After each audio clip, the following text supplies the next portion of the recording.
Can you see me, I'm Charlene? 'Cause starting I have YouTube right now. I just have a screen that says Charlene on it. Oh, yeah. All right, YouTube is started.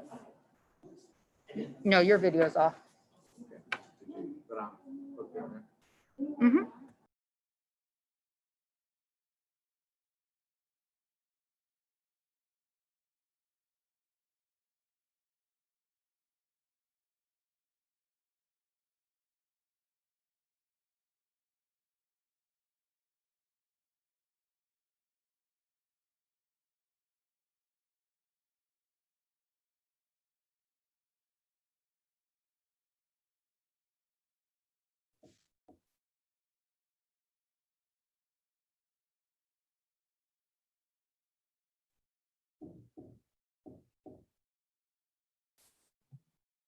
Okay, we're unmuted. Who's the gentleman? He's with the software company, the PrimeGov. Oh, This is our first meeting using the Zoom and the PrimeGov and all. So in case we get stuck in any system.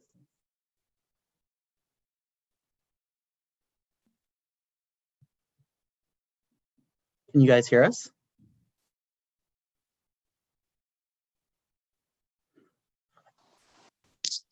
I can hear you, Joe. Can you hear me? Yes, we can hear you just fine. it's 5 o'clock.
Hello, this is Charlene.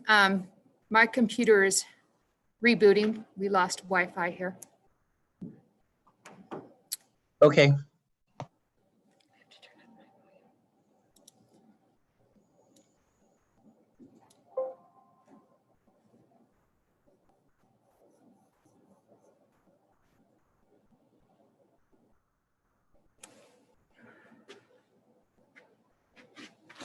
How many times?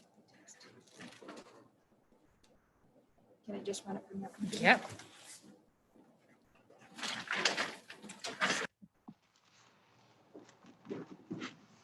Yours stayed up though, right? Yeah. Okay, that's what I was. Let's see, the Wi, this isn't even on the Wi-Fi, so this is our internet. Great.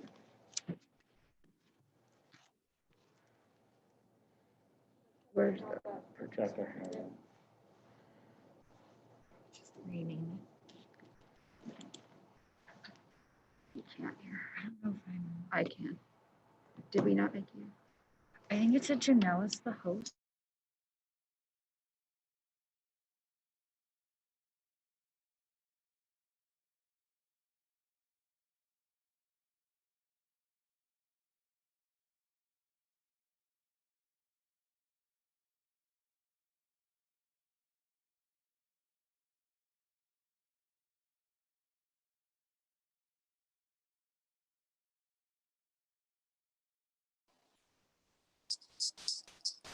Charlene and Sarah, do you want me to sign off and see if it'll switch from me as the host to you?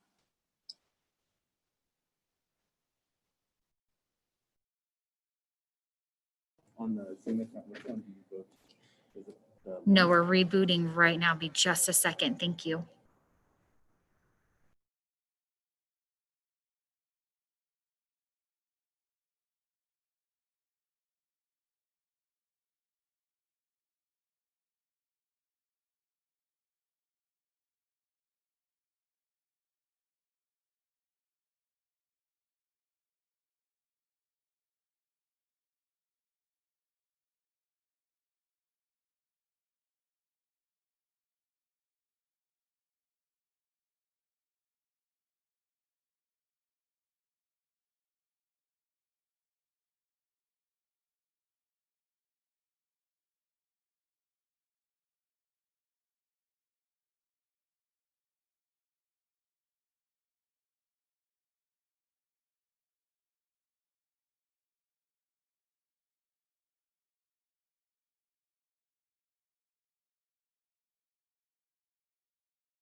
Hey, Austin,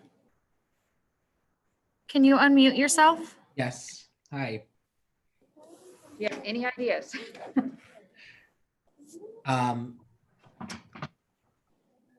What, so is Charlene's computer not booted up again? No, it's not wanting to link. It's saying the ID is not correct. Oh, she's not able to. I was log on and into it this kicked meeting. me off. And I should be co-host on this meeting and I'm not. Because if she was co-host, at least we can continue with this meeting. So who is currently the host here? I was, but I There we can't go. get on. Someone made me co-host here. You want to take over? Yeah. Okay. Thank you. Yeah. All right.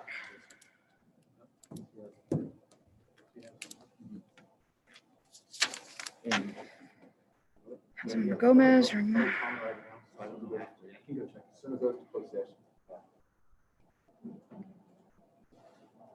Okay, now we're waiting for, let's see.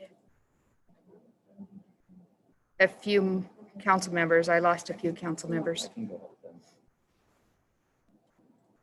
I can do that, Tony. Do you want to go help them? Yep. What do you need to help?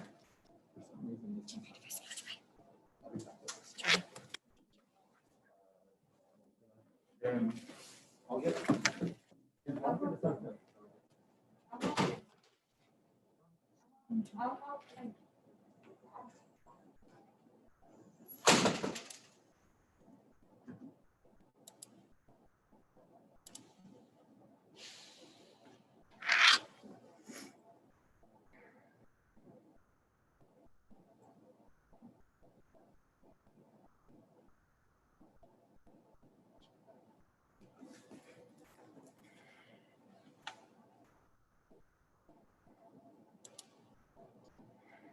Okay, I believe I have all my council members.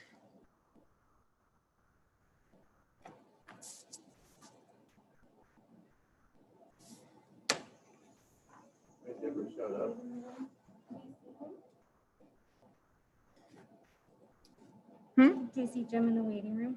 It shows that he's there. He's joining. I already admitted him. You did? Okay. Yeah.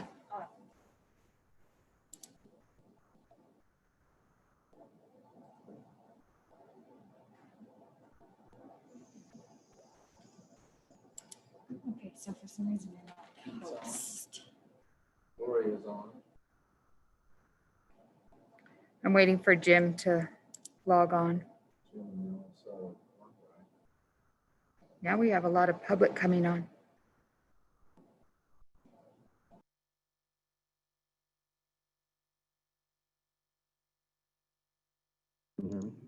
Charlene, this is Councilmember Gomez. Can you hear me? Yes, I can. Was there a lag time by chance? With you speaking? Yeah, I was asking if there's lag time. I can hear you right now.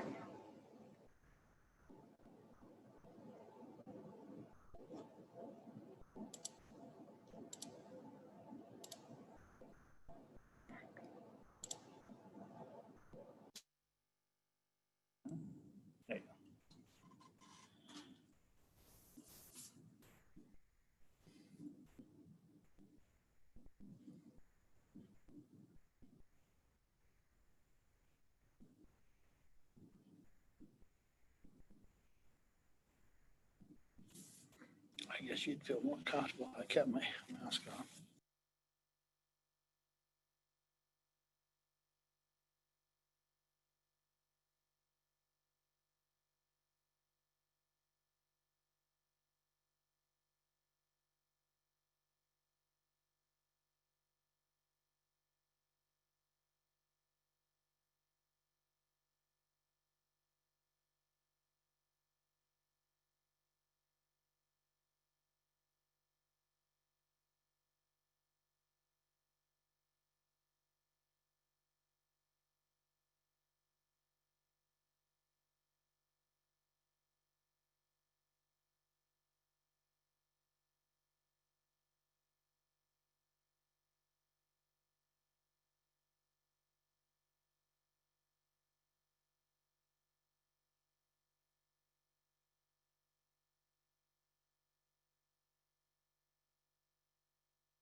Just stop right now. I'm going to just find my council members.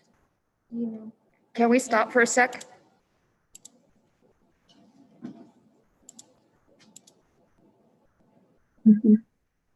Okay. Sorry about all that. I have unmuted our council members. Charlene, you were sounding echoey again. Andre, or is that on you? It looks like Sarah is not muted. That's me. Sarah is now me. Okay. Okay, where's Blanca? Right here. Oh, you want to see me? Sorry. I want to see you. You see me? It just looks in the background. We can see you.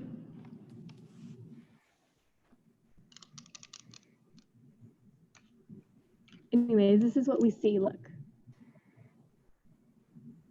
Okay, Mayor Garcia, sorry for all that. We are ready to start. It does look like we might have public comment before the closed session. All right, very good. I will start. Do you want me to start now? Yes. Okay, thank you. Good afternoon, everyone. Today's July 7th, 2020, and it is now 5:17. And I call to order the meeting of the Victorville City Council, Victorville Library Board of Trustees, Southern California Logistics Rail Authority, Southern California Logistics Airport Authority, successor agency to the But now I'm Victorville over there. Development Agency, Victorville Joint Powers Financing Authority, Victorville Water District, and the City Housing Assets successor. May we have roll call, please? Councilmember Cox, Here. Councilmember Gomez, Present. Councilmember Jones, Here. Mayor Pro Tem Ramirez, Present. Mayor Garcia. Here. At this time, we will have public comments. Do we have any cards or anyone that wants to speak? I have Oh, quite a someone few on raised the their line, hand. so if anyone would like to speak at this time, would you please raise your hand? Cute. They raised their hand.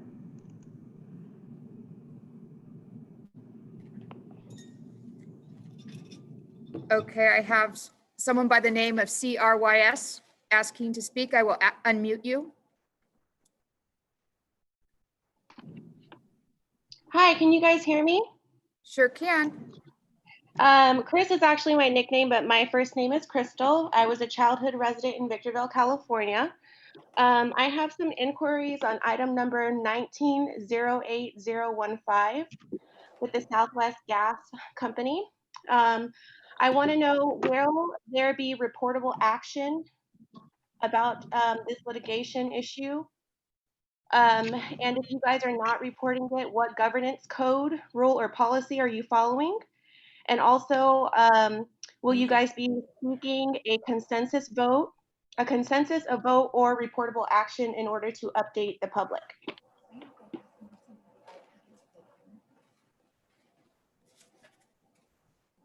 What item are we talking about?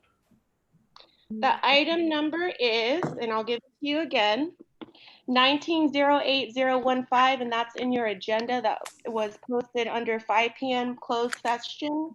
Oh, this one. Southwest Corporation, it says number 1908015 in your agenda. Okay, I got it. Thank you. Right. This is That's a the city closed session. attorney. At Yes. this time, it's a closed session discussion, and until we have a closed session discussion, we have no idea what the direction will be from the city council.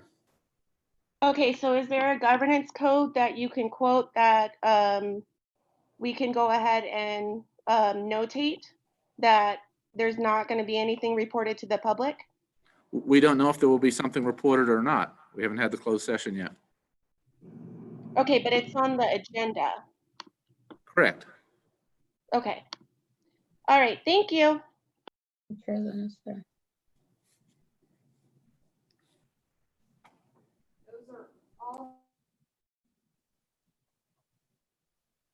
Those are all the speakers that raised their hand to speak. Thank you. At this time, I will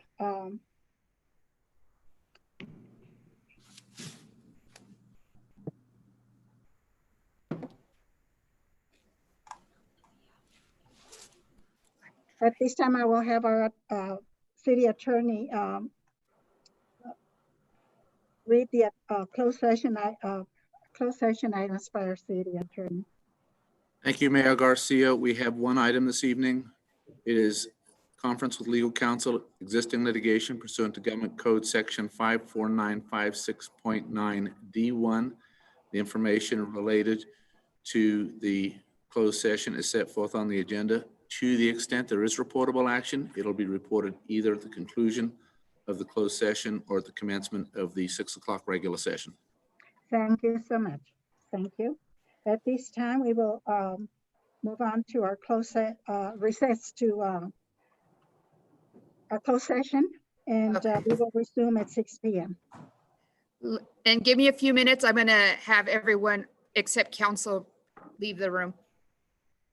Thank you.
Southern California Logistics Rail Authority, Southern California Logistic Airport Authority, successor agency to the Victorville Redevelopment Agency, Victorville Joint Powers Financing Authority, Victorville Water District, and the City Housing as a successor.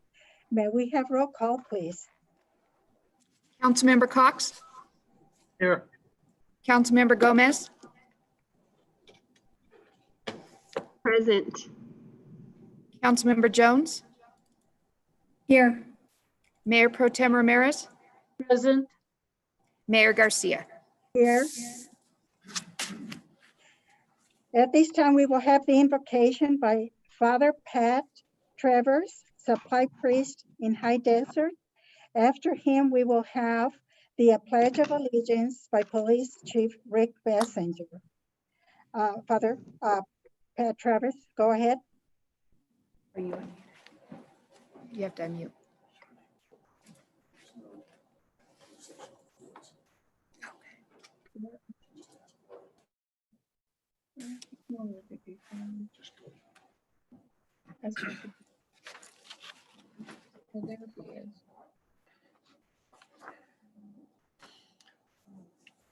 Dear Lord, tonight we are here to take part in or witness our city elected officials conduct the business of running the city of Victorville during a very dangerous time in this great but sick and divided nation.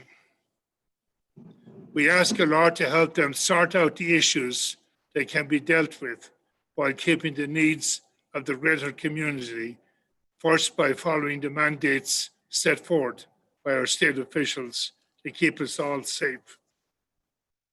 We ask this council to provide a fair hearing of issues that will be brought forth by concerned citizens, to encourage their input and to listen to them attentively.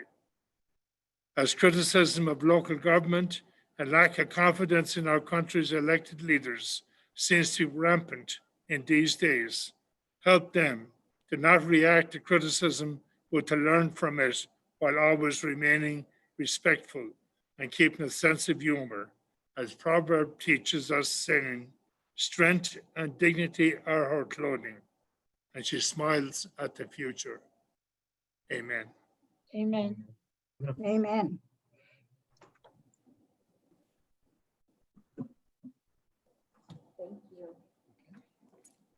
Please face a flag that you have near you, right hand over your heart, and ready, begin. I pledge allegiance to the flag of the United States of America and to the republic for which it stands, one nation under God, indivisible, with liberty and justice for all. Thank you. At this time, Madam Clerk, present the agenda and revisions to the agenda, please. Mayor Garcia, if I might, real quick, just reference the closed session. And I know it's not on the agenda, but there's no reportable action. We had one closed session item this evening. It was existing litigation pursuant to Government Code 54956.9D1. The information related to that litigation is on the agenda. Again, no reportable action at this time. The closed session item. Thank you, Andre. You are correct. It was not on my agenda. So Madam Clerk, please present the agenda and revisions to the agenda. Due to safety concerns related to COVID-19, the City of Victorville has decided to host tonight's council meeting and future council meetings virtually. We were forced to make this decision following behavior exhibited at our recent City Council workshop on June 24th, where members of the public refused to adhere to necessary safety protocols, such as mandatory face coverings and proper social distancing. Medical experts from trusted public health agencies advise that these precautions are needed in public settings to reduce the risk of COVID-19. Also factored into this decision are recent spikes in COVID-19 cases and increasing hospitalizations in Victorville and San Bernardino County. In order to reduce risk of exposure for our community members, city employees, and council members, we will hold our city council meetings virtually until further notice. Our virtual meetings are being conducted in accordance with the Brown Act and special provisions enacted during the coronavirus pandemic. We invite members of the public to actively participate in our meetings via Zoom.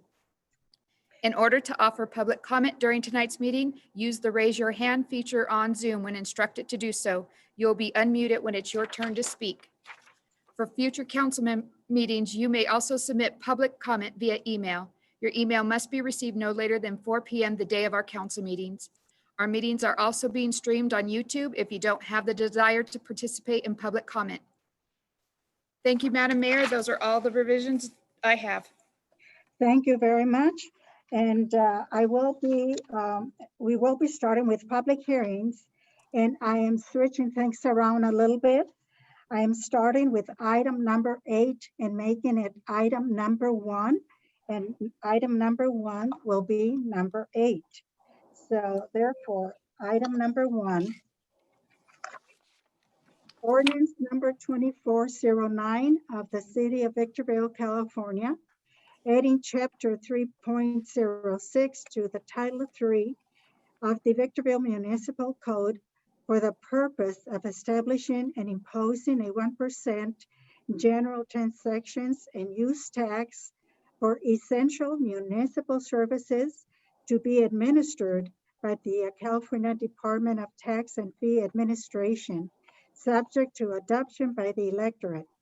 Madam Clerk, please read the recommendation. That the Honorable City Council conduct a public hearing and introduce ordinance number 2409 for first reading by title only. Thank you. At this time, council members, you will have 3 minutes for questions.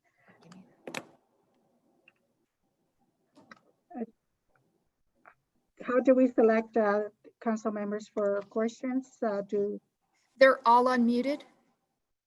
So they raise their hand? Or if they just would like to, if you want to go one by one, call. Okay, very good. Thank you. I will start with Ms. Jones.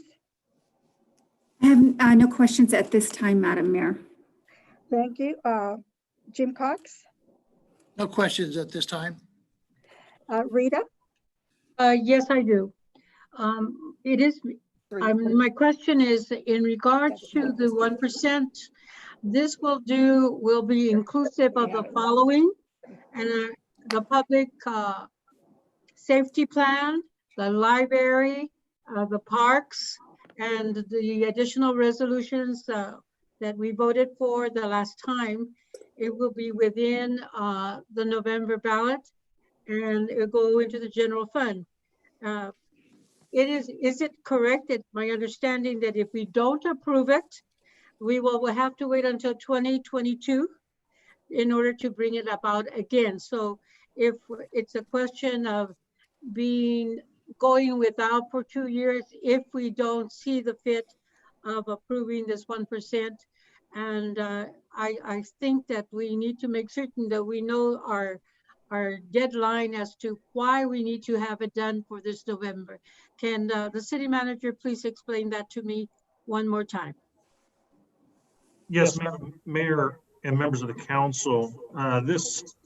First speaking to the items that Mayor Pro Tem Ramirez spoke to, the specific items that we addressed in previous meetings, including the public safety elements, public libraries.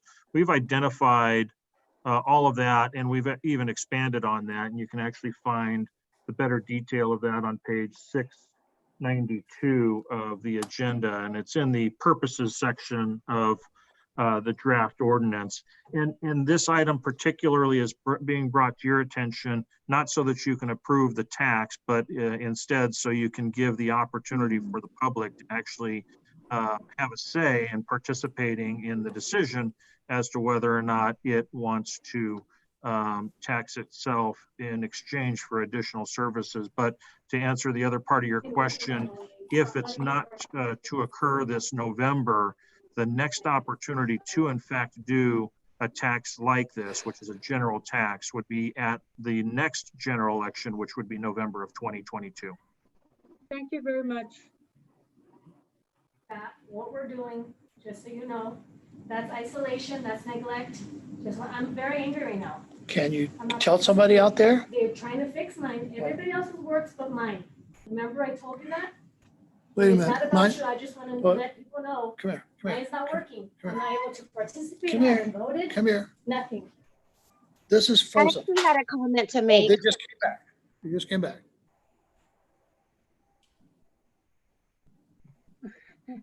Blanca Gomez has been I let don't even in. see anything of what you see. None of that. I've never seen what you're looking at your screen. Okay, there's no one in there? Well, they're trying to help, but I'm telling you, since closed session, mine is not working. Okay, well, Making a turn to speak.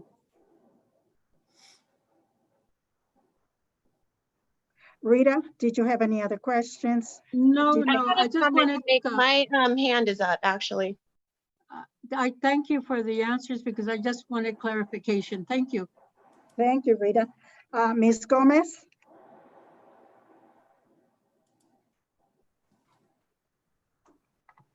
Ms. Gomez, do you have any questions? Let's give her a minute until she gets back to her computer. What's it says?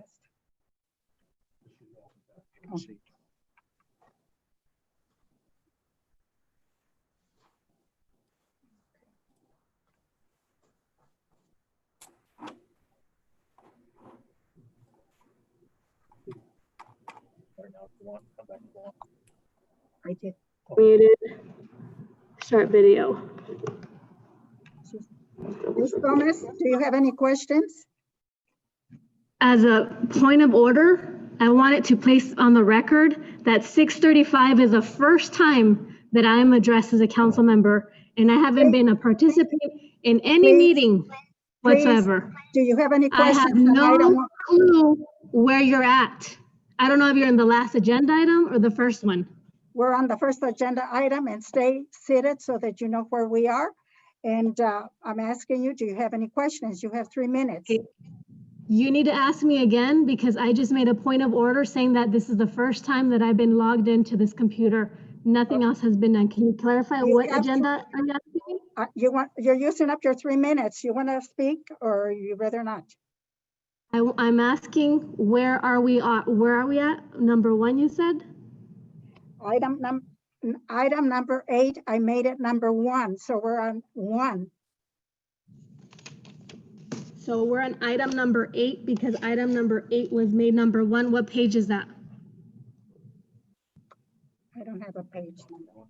Okay, well then let me use my 3 minutes to say what I'm going to say since it's been used.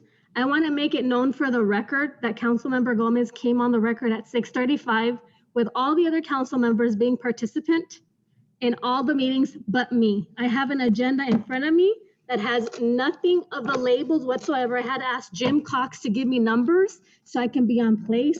And I'm asking, what page are we on? Since I didn't know item number 8 was now number 1, and I have no freaking clue what Number number 689. For your information, it's 689. Okay, so thank you for 689. Now that I know it's 689, I'm going to turn to that page. And this is how the city attorney, the city manager gave me information. So I am so unprepared because there's nothing that I can go over. 689. There's no way to have a meeting like this. Your information was mailed to you as always. No, it was not mailed to me. I'm sorry, I don't mean to yell at you. Let me clarify. No, I did not receive the agenda in the mail. I told the city manager and I told Jim Cox that I did not receive it. I don't know what happened. I don't know. I did not receive it. We have proof that it was made. Okay, well, I have proof that I don't have it with me. That's why I have this agenda with me that I asked the city clerk, Well, or Ms. you please Thompson. continue. We're running out of time here. I know, but I have 3 minutes. After 3 minutes, just cut me off. I'm telling you what's going on the record. 689. I'm looking for what you guys are even talking about.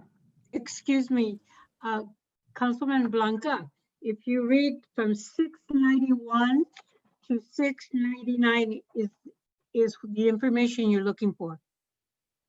691 to 699.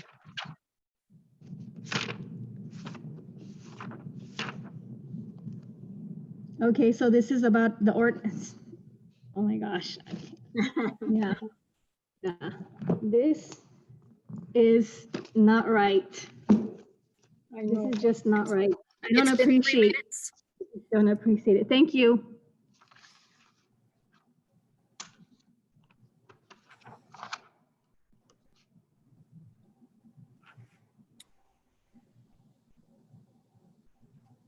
Madam Mayor, if you do want to open the public hearing, we do have comments.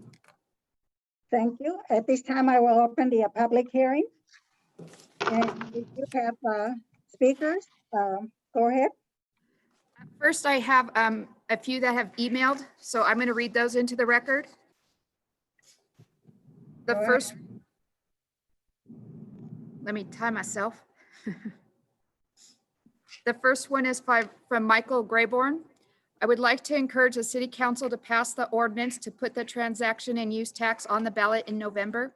But I would also like to request that you continue to build trust where it might be lacking for whatever reason with our Victorville residents. I know this has been mentioned before, but I believe it is imperative to have verbiage stating that a community oversight committee will help direct funds. The promise to do this or the intent is not enough in our political climate. Please stipulate this as part of the ordinance. We will have one chance at this from now on until November 2022 to fund improvements to our city that our residents so desperately need. If you can assure our residents that they will have a say in where funds are used, that is something that those on both sides of the issue would be happy with. Thank you for your time.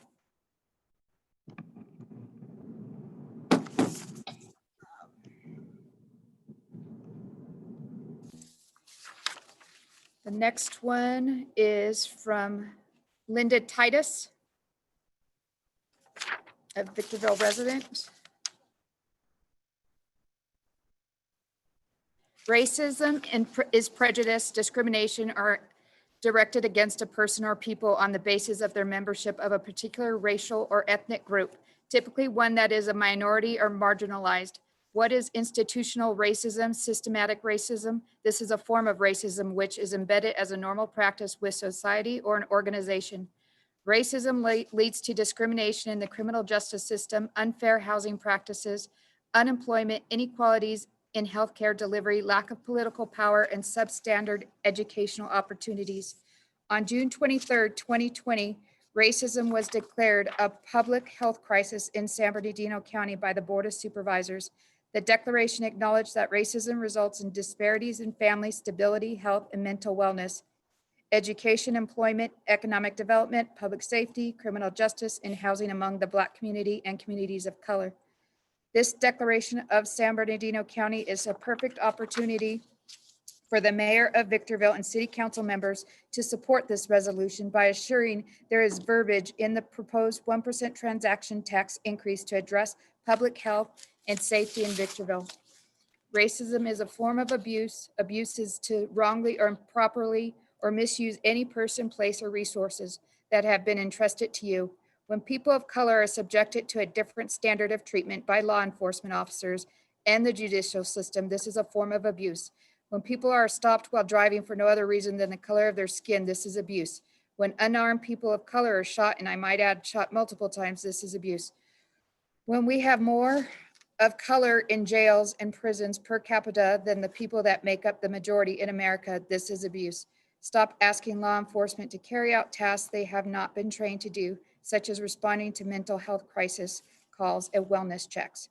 When the mental facilities were closed and mental health laws changed, people with mental illnesses were placed on the streets without any plan of care.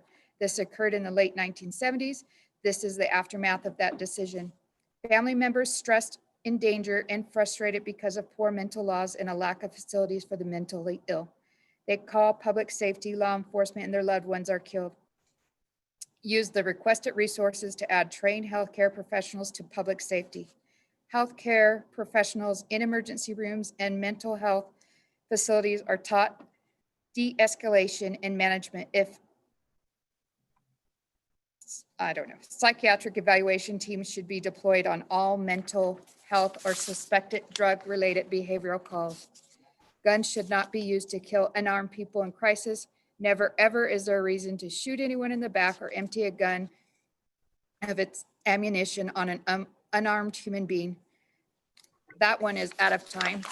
There's still more. The next one is from Deanne Hudgens. The Hudgens household favors placing the 1% increase in sales tax on the ballot. Being lifelong Victorville residents, we are very distressed watching the plunge in the quality of life in our city. Victorville is in dire need of additional public safety, personnel, police, code enforcement, etc., law enforcement, firefighter personnel are required to provide their services to events that happen on the highways that pass through our city limits. Of course, that is a necessity, but it puts an extreme demand on the public safety personnel assigned to our city. Victorville needs to play catch up with public safety personnel as well as a plan and prepare for the future. It's time for the citizens of Victorville to take a stand and take our city back. Our city is in desperate need for community policing, expanding crime suppression, traffic enforcement, bolstering code enforcement and animal control, addressing and eliminating homelessness, maintaining public areas and graffiti abatement, provide funding for the city library as well as youth and senior programs. Who in their right mind would prevent the city that they represent to continue to decline in every aspect? Councilmember Gomez's disagreement with the increase is no reason to take the decision away from citizens. Why should a single council member's vote prevent the rest of us from voting? Putting this on the ballot will give the citizens of Victorville the opportunity to be heard. Councilmember Gomez consistently votes against any kind of public safety, increasing our city, including SROs at schools, which cost the city nothing. It makes no sense to prevent our citizens to voice their opinion on ballot measures that would permit Victorville to become a safe city. If Councilmember Gomez's interest was the best for the city, her votes and actions would be different. Who would want their family to live in a city that is unable to provide adequate public safety? Our city is in desperate need of additional protection and active intervention. Thank you, Councilmember Cox, Jones, Mayor Pro Tem Ramirez, and Mayor Garcia for your belief in the citizens of Victorville to have the intelligence to know and understand the needs of their city. And the last one that I'm going to read into the record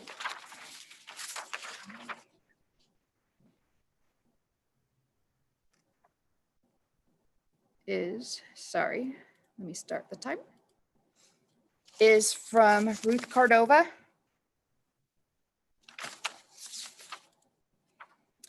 Dear Honorable Mayor, Mayor Pro Tem, and City Council, we must give recognition, honor, and praise to the men and women who place their lives in the line every day to protect us all. In that light of praise, honor, and appreciation are to the Victorville Police Department and the Police Department's gang unit for the extraordinary courage and bravery during the line of fire.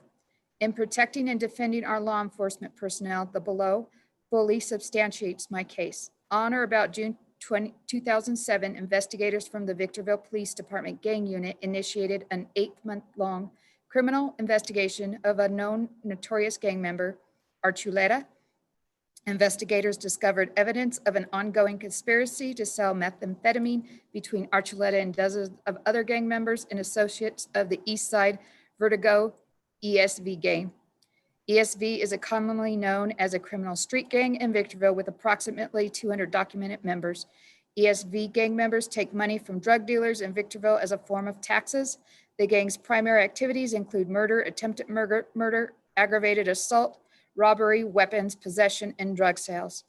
This investigation establishes attempts to purchase, transport, and sell methamphetamine, as well as illegal possession and transfer of firearms.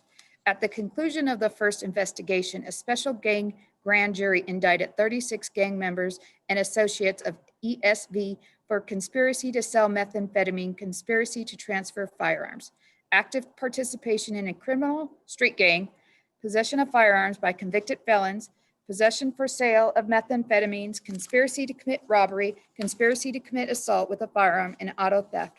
At the conclusion of the investigation of Archuleta and the Mancias brothers, investigators discovered that George Rascal DeGraw was soon to be released from state prison. San Bernardino County Supervising Deputy District Attorney Brett Imes stated, "It was well known among members and associates of the gang that DeGraw was given the keys to the desert. In other words, his job was to operate El Sereno gang activity on the behalf of the Mexican mafia. That DeGraw had already sent instructions to the gang members to assemble firearms and inform drug dealers of the need to pay taxes. At the end of the Archuleta Mancia investigation, law enforcement began laying the groundwork for continuing the investigation when DeGraw took over the gang. In June 2008, investigators from the Victorville Police Department gang unit initiated a 7-month-long investigation of George DeGraw, the reputed new head of ESV, and other gang members.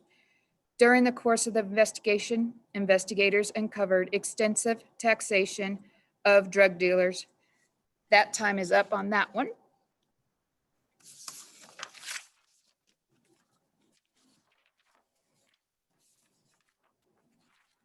I have no further ones to read into the record, but I do see a few people with their hands raised that would like to speak. I'm going to unmute. This one does not have a name, so I'm going to unmute him or her. Yeah. I'm actually a female. This is Crystal again. I spoke at the meeting at 5 o'clock. The reason why I had to log in with my phone is because when I logged in from my computer, I was not approved. So I just wanted to go ahead and start with that. So I noticed that with this agenda item, this comes from your community survey that you guys went ahead and you put out to the public on January 22nd, and it was available from January 22nd to February 12th, which was not even a full month. I would also like to comment on the fact that it was put out with the daily press, which some of our community members do not support that newspaper because it has a bias. So my question is, for further community service surveys, are you guys going to disseminate the information to the public through a non-biased way of communicating that there is a survey? Because a lot of people did not know. And I also noticed that it says in your strategic plan planning workshop workbook, this is on page 14, it says a total of 202 community members responded. So in order to put this ordinance on the ballot, you guys are going based off of a survey of only 203 people out of everyone in Victorville. So that's problematic in the fact that that is a very small proportion of people that completed that survey, and it makes it seem as if the community of Victorville wants to increase public safety with law enforcement, and they do not. I will let you know that when we had the protest with the city council, there was over 250 people that showed up. Of those 250 people, not one of them knew about the survey. So if you're going to base increasing or putting something on a ballot for a city based off of a survey of only 203 people, you need to realize that there were 250 people that showed up to protest you increasing law enforcement budget. That doesn't make any sense to me. So my question is, for future surveys for Victorville concerning, increasing budgets to certain law enforcement entities or law enforcement uses, is there going to be a more inclusive way of including the community in these measurable surveys? That's my question.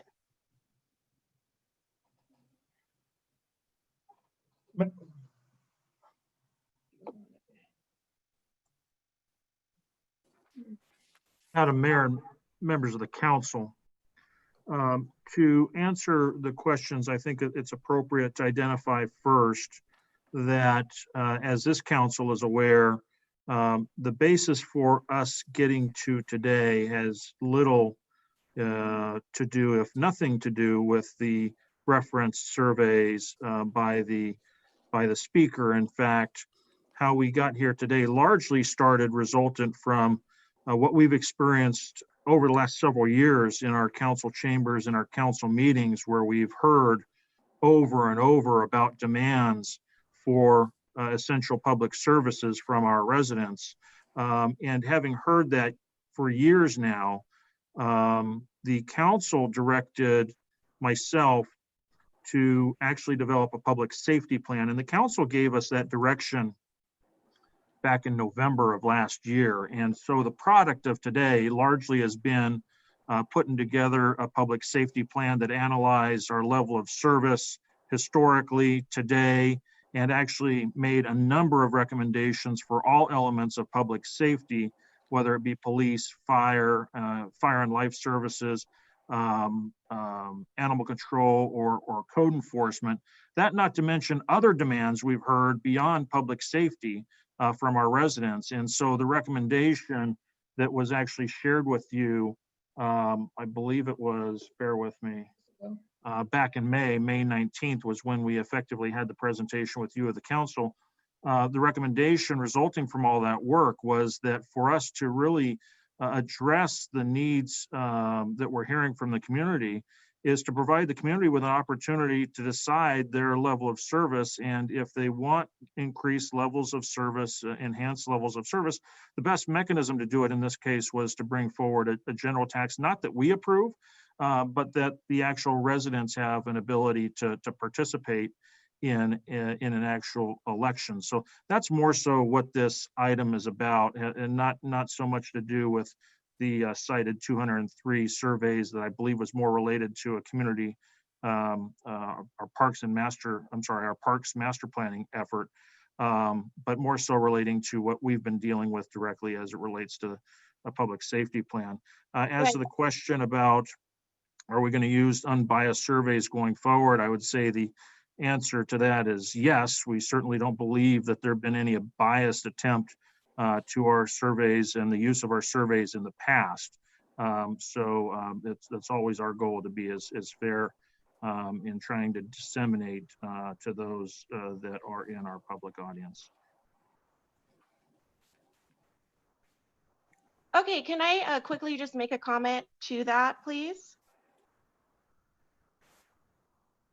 You still have time until they call your time, so go ahead and continue. Okay, so I was told by one of the city council members that That is up to the mayor. You can't just cut off her time. The mayor already said everyone has a lot of time. The mayor should not quarantine her time just because it's the mayor. I'm trying to speak. She already spoke. Her time is up. So did you give everybody the same allotted time? Make sure you're doing that for everybody. Because her minute times wasn't called, just so you know for the record. not. Yeah, I didn't go ahead and go over my 3 minutes. I'm actually.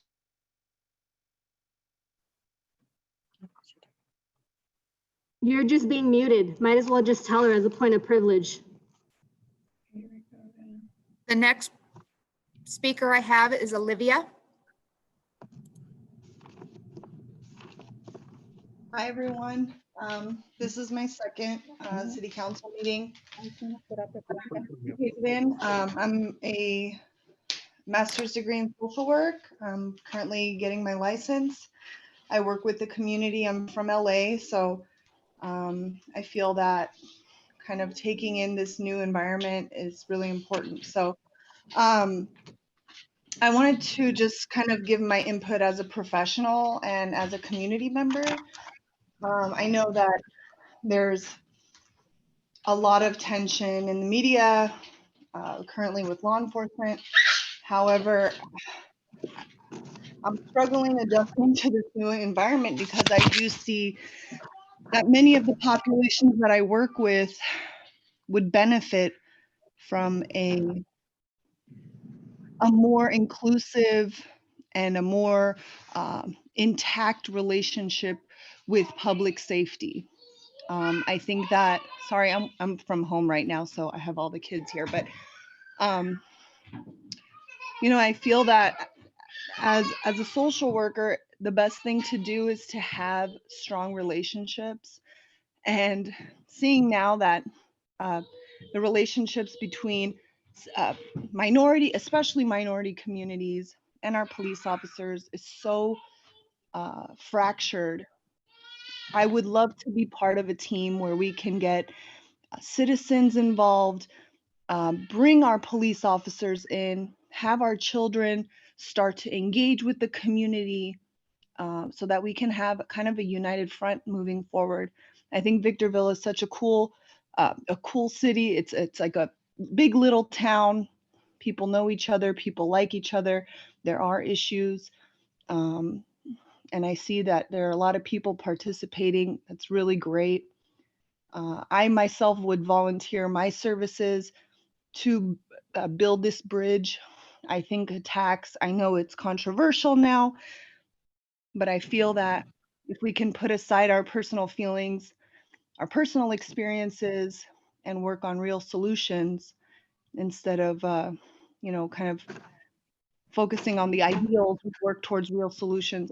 I would give my time and my effort towards that personally, and I would encourage people of all backgrounds, citizens, professionals, social workers, police officers, teachers, children, to all pitch in and participate, because we have great potential, but the data shows that there's high crime in this area, and it's not getting better.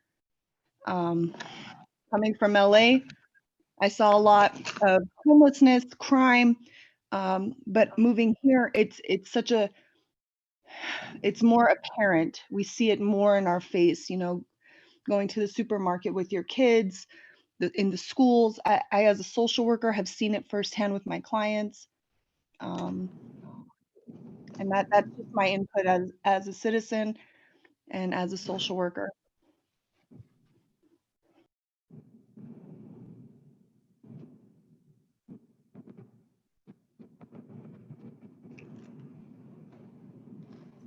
Madam Mayor, those are all the speaker cards that I have. And those are all the hands that are raised. Thank you. At this time, I close No, I the, have my hands raised and I would like to actually finish out my comment. at this time, I close the public hearing. And I request a motion in a second for item number 1. Madam Mayor, this is Jim Cox. Certainly, I think that I'm going to make the motion that we authorize this so that the public can make that decision. There's adequate time to have lengthy conversations between the council and the public, and everyone will have an opportunity to weigh in and express their opinion. But this is to give the public the chance to make the decision, and they deserve the right. So I move that we move forward on staff recommendations. Introducing ordinance number 2409 for the first reading by title only. Thank you. I second it. Councilmember Gomez makes a substitute motion to table ordinance number 2409 of the city of Victorville, denying the recommendation as stated by staff. Is there a second? There being no second, the motion dies. Now the first motion is made by Councilmember Cox, seconded by Mayor Pro Tem Ramirez. Is there any further comments? Yes, Councilmember Gomez would like to comment with the permission of the mayor. Go ahead. So as Councilmember Gomez, I think I do have a voice, and it's very unfortunate that today's Zoom's meeting has not allowed a lot of our constituents to sign in. On multiple occasions, I've tried to sign in as a public figure in terms of an audience member, haven't been able to. This measure, as we have seen before as a Measure K, did not pass. We have a strong community voice outside in Victorville, internally and externally, that is vehemently opposing to any police neglect and abuse, and increasing any types of budgetary concerns or budgetary finances that would continue to oscillate our economic, what I'm going to call slum. Financially, we're not healthy. We're in the COVID pandemic health crisis. People will not self-tax. So it is rudimentary to believe that any council member would say that any of us as a voter, privileged voter or an electorate, would ever vote themselves to any type of taxation, knowing that COVID-19 is still in play. Our budget is not as it was before. We can table the item. We can continue to pursue and understand that our community's voices are finally awoken and they're finally trying to step in. But it's unfair that as a status quo in the city of Victorville, which I have presence today again and again, our constituency who says they are against are being closed down. They're not allowed to finish their 3-minute prop speech. The Brown Code does allow for Keith to respond, which he did. He did not eat up anybody's time. So it's unfair to say that any chair has an authority or a tyranny to allow the member to speak. So you guys know how I feel, and it's what a lot of the council members do not feel. And I'm totally in opposition of this measure even going through. We're spending money leisurely when we can be using it for other things. It is not fair. It is not the right timing. A lot of our people in uniform in the San Bernardino County in Victorville were covering their badge and their badge numbers. We need to start addressing training. We need a different reformation for our community members to see that our police officers are here to serve and protect the community's best interests. It has not been shown to date, and this does not merit an increase of any sort. And we're spending monies on tax-paying dollars that do not need to be spent on our city attorney, on marketing schemes. This is not fair. So yeah, I am totally against it, and I'm voicing the opinions of Crystal and many others who have been shut down even in front of us today. Thank you. Any other further comments? Oh, Deborah. Deborah. Yes, thank you very much, Madam Clerk and Mayor Garcia. Just a couple quick points, and I certainly join with what Councilmember Cox said, that we will have an opportunity to have more detailed discussions going forward once we if we have a favorable response on the measure.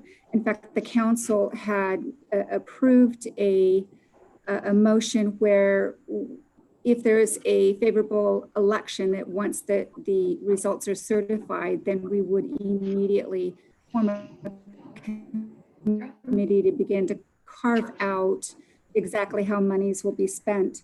And one of the things that I had mentioned, I think this might help with one of the audience members, was, or several of them, was that I'd like to see, and I know that a number of other community members have expressed an interest in creating a community oversight board, to begin kind of that hard work of building stronger relationships between law enforcement and the people. I'm certainly a supporter of law enforcement, but I think it's always helpful if we can build stronger relationships. And finally, one of the audience members said that there were over 250 protesters one evening during our council meeting. However, most, if an extraordinary majority of the people, we got the impression, at least I did, was that those people did not reside in Victorville. And so certainly we listened to what they had to say. It was meaningful for me, but they necessarily wouldn't participate directly in a strategic plan for how monies are spent. Thank you, Madam Mayor. Thank you.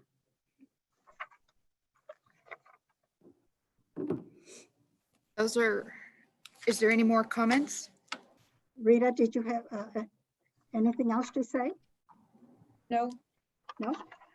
I just want to say that I do want to allow our citizens the opportunity for them to make that decision, whether they want this measure in the November ballot or not.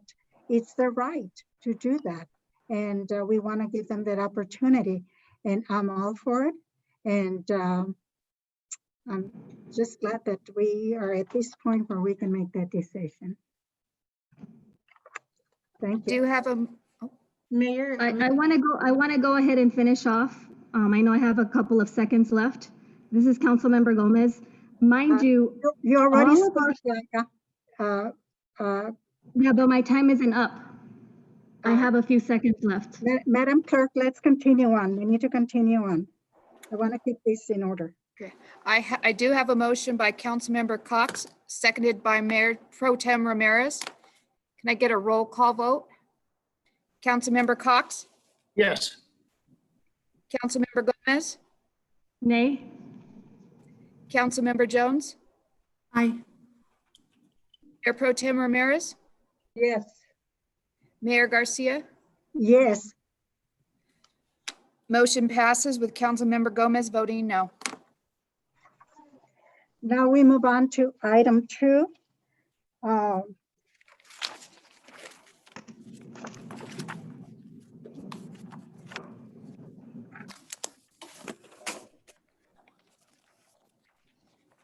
Item number 2 Public hearings. Item number 2, a public hearing to consider adoption of resolution number 20-058, completed formation of the West Creek Park Maintenance Assessment District, Med 3, adopting the final engineer's report, confirming that no majority protests exist following opening tabulation of mail ballots, and ordering levy of the assessments for fiscal year 2020-2021. Madam Clerk, please read the recommendation. That the city council open the public hearing, take testimony, leave the public hearing open, and continue the public hearing to August 4th, 2020 regular city council meeting. This will enable the assessment ballot counting and adoption of resolution number 20-058 required for the formation of MAD 3 to occur in tandem with the city council's final approval of the tract maps and associated agreements that create the new residential parcels to be assessed, as well as the obligation to install and construct the park improvements to be maintained, serviced, and operated by the proposed assessments. I'm sorry, where are you? Item number 2 of the agenda. I switched number 1. Okay. Number 8. I'm sorry, I understand. You're right. I went back to item 1 automatically rather than 2. Thank you. I'm sorry. I think No. I confused everyone. But, That's right. Point of order, it's page 223. Thank you.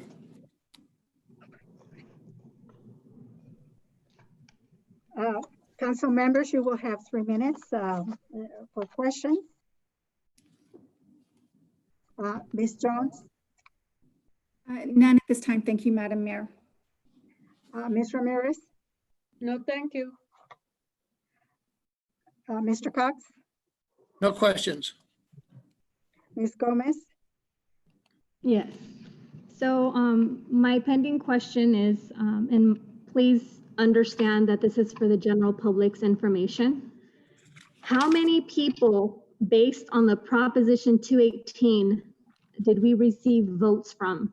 If there were any property owners, and if there were none, if it was just one developer, would you please explain the process for the public's interest in terms of Prop 218 and how this developed property having 1 or 2 associates can definitely bring a vote and then place a self-tax. So when people come in and reside in these properties, it's already done for them.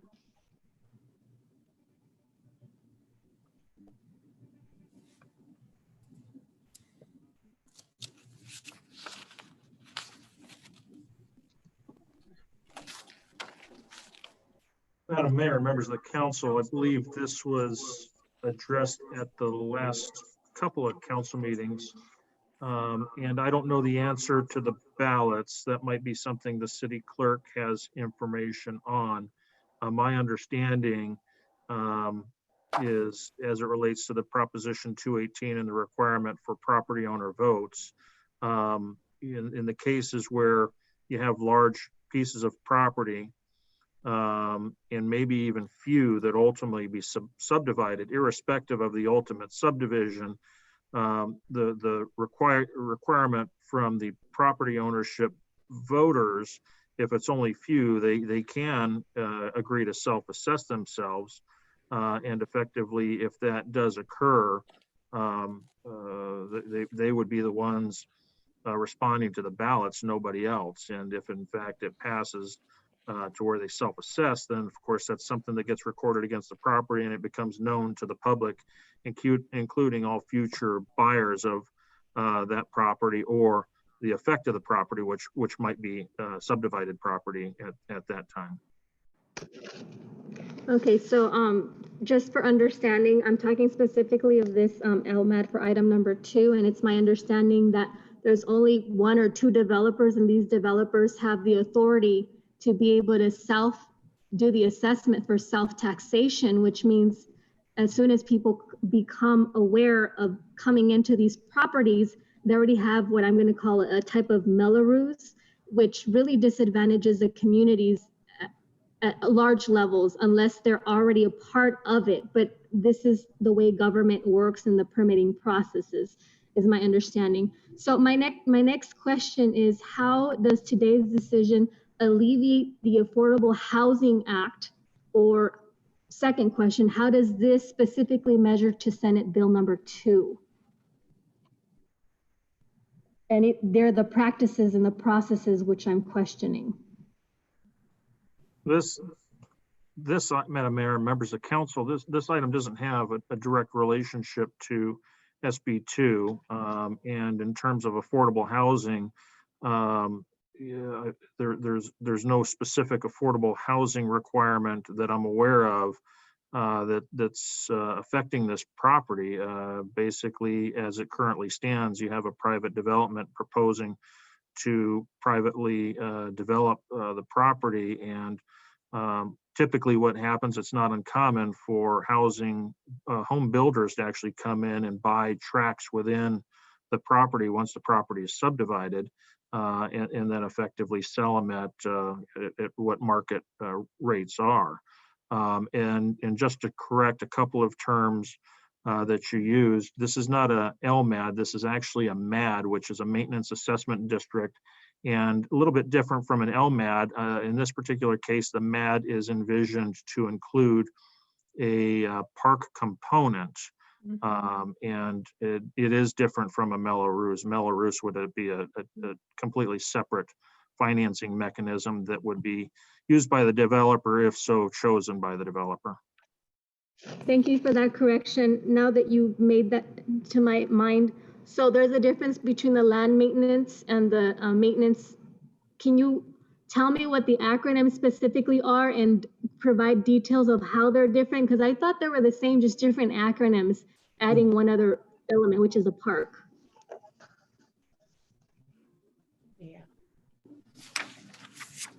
I'm sorry, yes, and right, there are some differences, and interesting you'll find on subsequent items that we'll discuss where we're actually reaffirming the assessment and eventual collection of taxes for LMADs, MADs, and DFADs. And those are acronyms. LMAD is a landscape maintenance assessment district. The most common thing associated with an LMAD is landscaping itself. Typically you see it as public landscaping in between private development and public right-of-ways. DFAD, which is Drainage Facilities Assessment District, are for public drainage facilities where, because a certain development has drainage or runoff, there's a responsibility by the development to provide some kind of collection system, including detention system. And that's typically what you'll find in a DFAD. The one that I'm most familiar with is generally north of La Mesa and 395 along the west side. We have a DFAD over there where we're basically collecting and detaining to slow the flow down to help reduce downstream effects and erosion. So that's a DFAD. And then a MAD, this I believe would be the third one. The one MAD that I'm most familiar with is in a subdivision called Las Haciendas. And that is basically north and west of Elevado and Mojave. And that's an example similar to what this would be, to where they actually have a park constructed in that neighborhood, and their MAD, Maintenance Assessment District, actually collects funds to help maintain that neighborhood park. Thank you for the clarification. No further questions. Thank you. At this time, I open the public hearing. And do we have any speakers? We have no speakers. Thank you.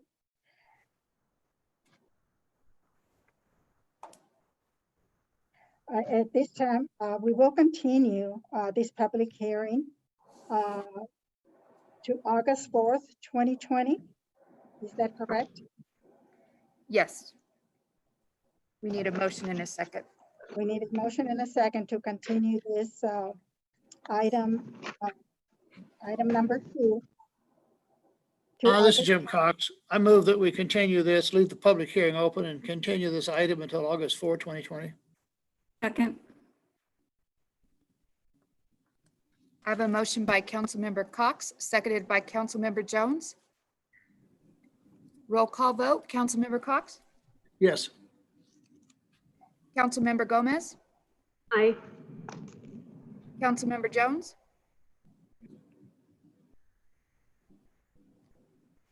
Aye. Councilmember Jones.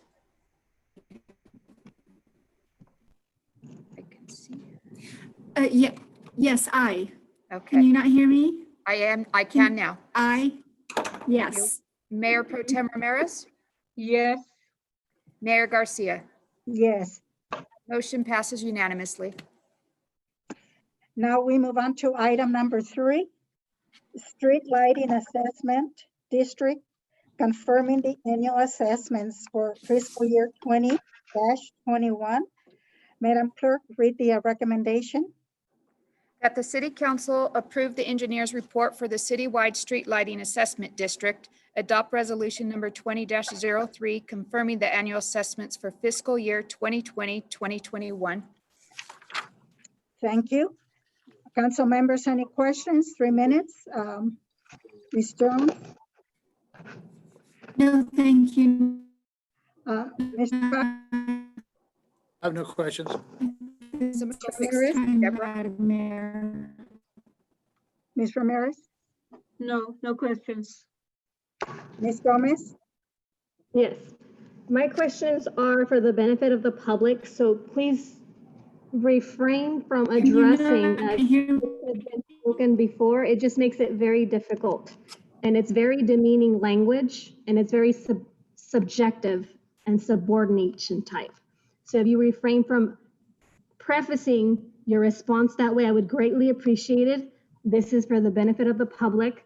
And if you have responded in years past or last week with the same response, know that we have new viewers and new audience members that are trying to understand the process of what item number 3 is. So it's very important with this citywide street lighting assessment district that I think it's treated like similar processes with the LMAD, the MAD, and I think it's the district, the DFAD. Of course, I'm making those presumptions. I've been told that residents somewhat sense, but not all residents from all property get this fee.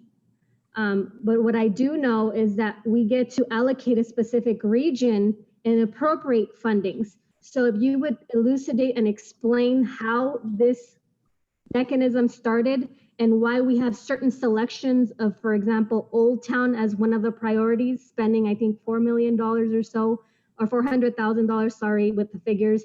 And then how we came about the other 4 priorities that follow that.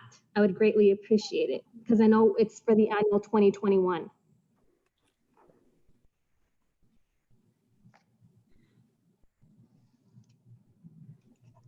Madam Mayor, members of the council, I believe as to the priorities, that's something that we have shared with the city council in a number of prior meetings, including workshops. So I believe we're all collectively participatory in that effort, and we haven't done anything to change. We have been memorializing those priorities as a part of our capital improvement program. And we've been budgeting accordingly to take on some of those projects. Brian Gangler, I believe, is accessible. I see him on, and perhaps he can address further what I wasn't able to.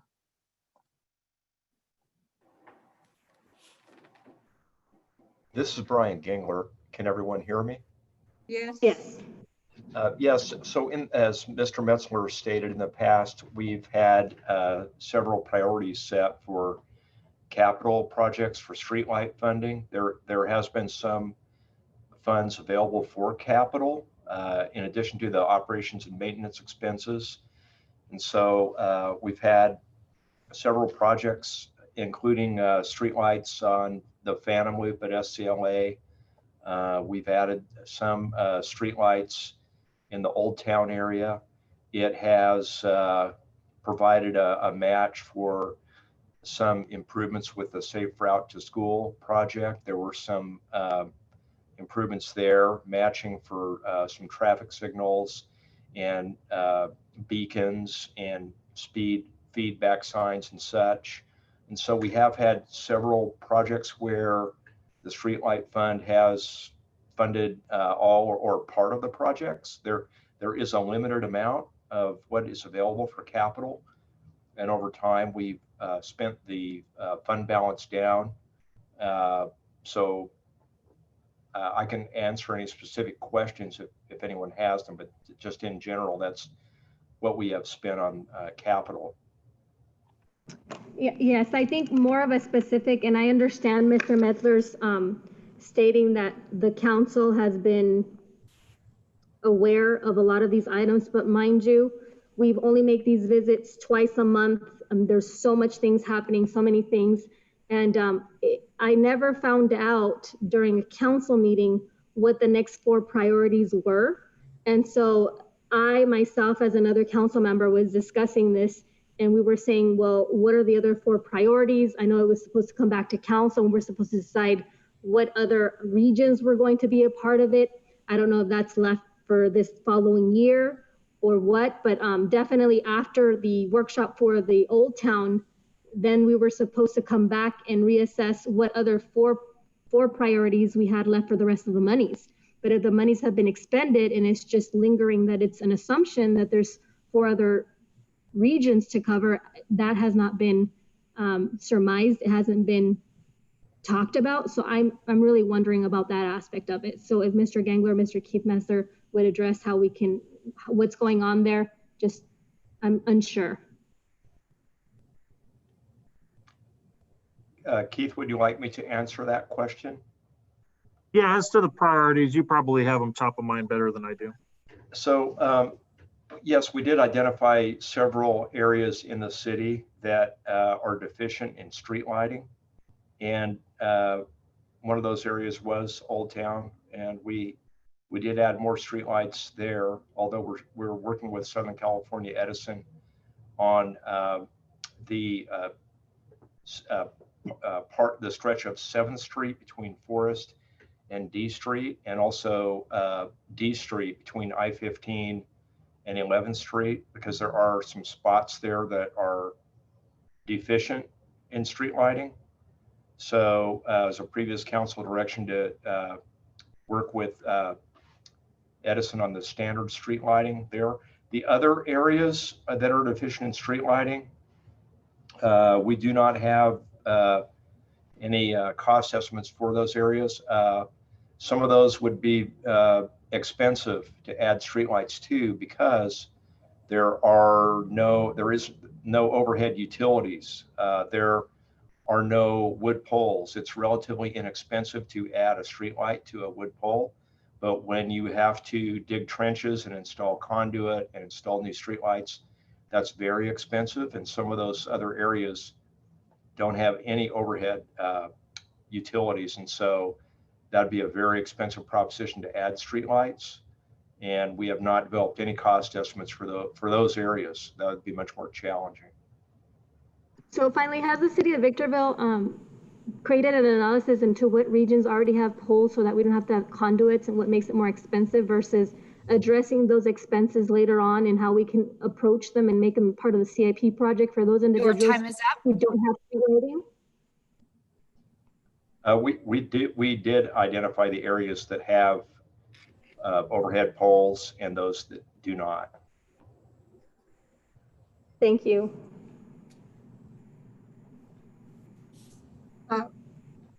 Everyone has spoken, so at this time I open the public hearing. Do we have any speakers? Anyone wish to speak on this item, please raise your hand. There's no speakers. Thank you. At this time I close the public hearing. And now I request a motion and a second on this item.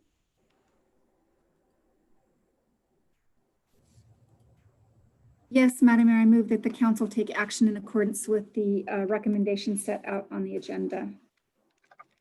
I second it.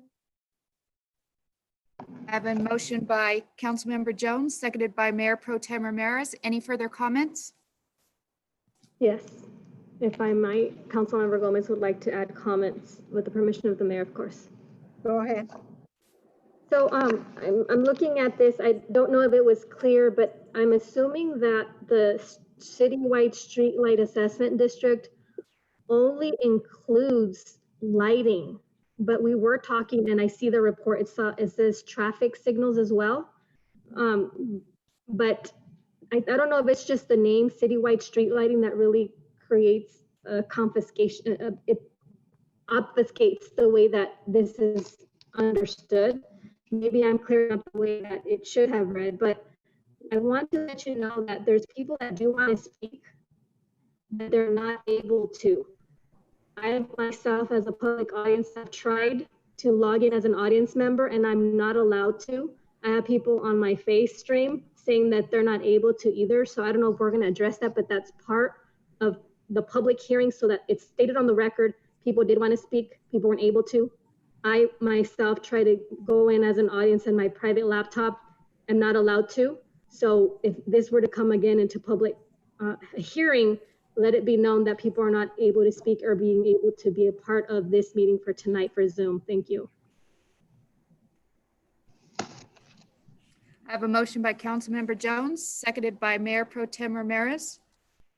Roll call vote. Councilmember Cox? Yes. Councilmember Gomez? Aye. Councilmember Jones? Aye.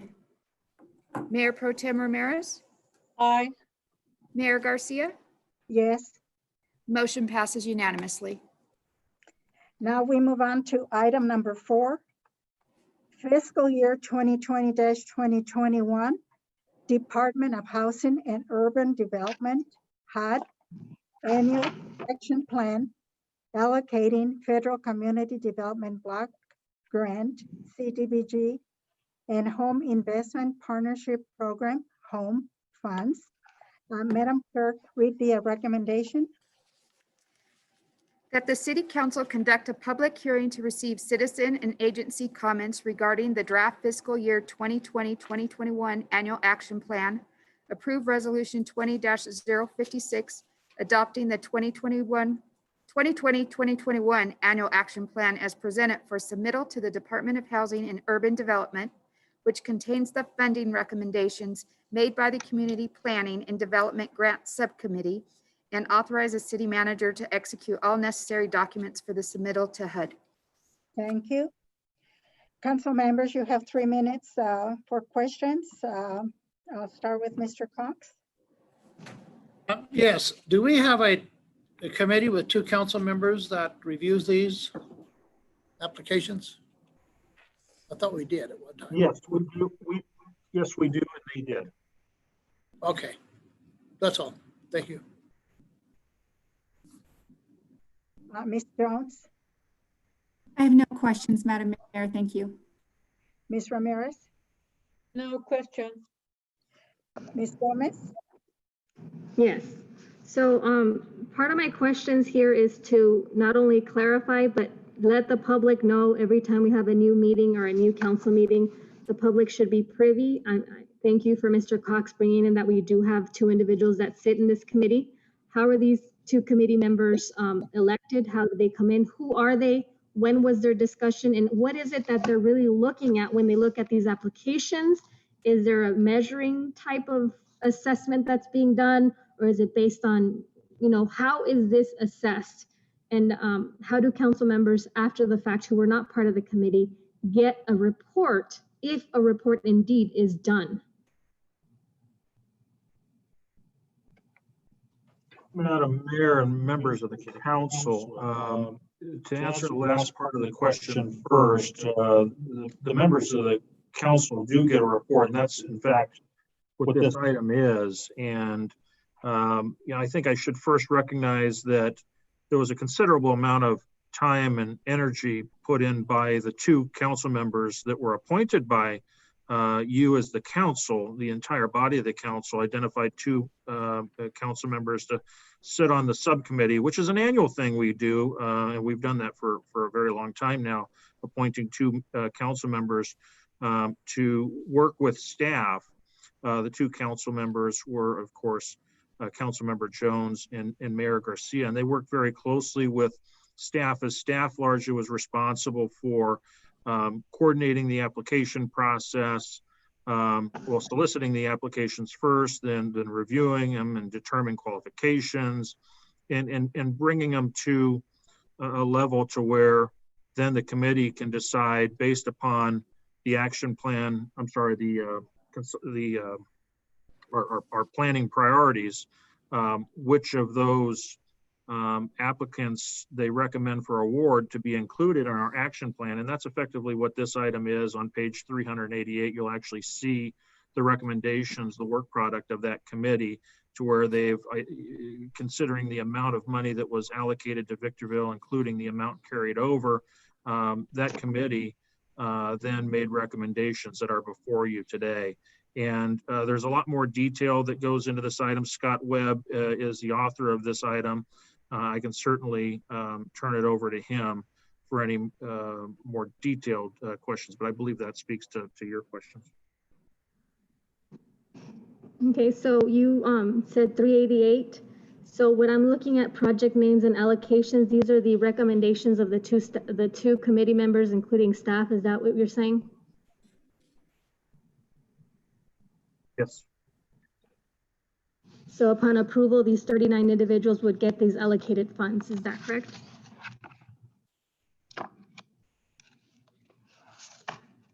Yes. Okay, and then my next question is, in terms of the application and the qualifications, how can the general public have access to the applications along with the tally marks of how this on page 388 came about? So it's a public effort of making sure accountability for what we will be approving perhaps in the near future. Well, if they're available, if they're not considered private documents like anything, they could be subject to public records request and then produced as a response to the Public Records Act. Okay, and then another thing, in the past, not too long ago, very recently, I've had a couple of organizations, without naming any names, who were not part of the list, and I'm not naming the list at the moment, but some of these individuals were afraid of retaliation, and so they suspected what I'm going to call quote unquote foul play in terms of the determination. Have we made efforts to create a training wide enough for the general public as well as our nonprofits to know what really goes in, and they're not afraid of speaking or saying something when they feel they're not already a part of these lists? Well, there is a training. To answer the question, we typically start that with a community meeting. We invite the public. Typically, the process starts in December before we actually accept applications, and we actually host one, if not two, community meetings to where we invite the public, we invite prospective applicants, we explain the program, talk through how to fill out the application, what it's going to take to qualify. So I feel like we do, in fact, provide some education before the applications are actually solicited and then received. Now, I will tell you there's a lot of reasons why somebody or an entity may not get awarded, and it could be as simple as what they do, despite how noble and responsible it is, their mission. They might not fit with the goals that are adopted in our 5-year plan, a 5-year plan in our annual plans. Okay, and finally, is there some kind of anonymous way or comments that individuals can place for review for the administration? Because there's a lot of implicit bias that a lot of times we may not understand that we have, but is there a way of accountability that we can have an anonymous comment so that when our administration reviews it, kind of brings it up to the limelight and says, you know what, I didn't realize, but let's go back and reflect on these items? Because obviously the way we have our measuring system, it's not subjected to being unbiased, being it that it's human beings. Your time is up.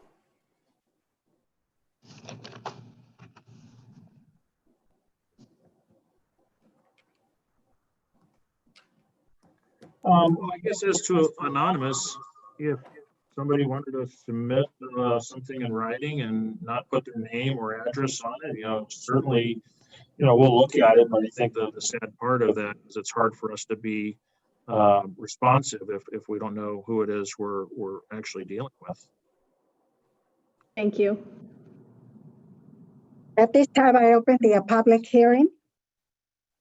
Do we have any speakers? I don't have anyone raising their hand to speak. No public comment. Thank you. At this time, I close the public hearing. And I need a motion and a second. Yes, Madam Mayor, I move that the council take action in accordance with points 2 and 3 as set out on the agenda.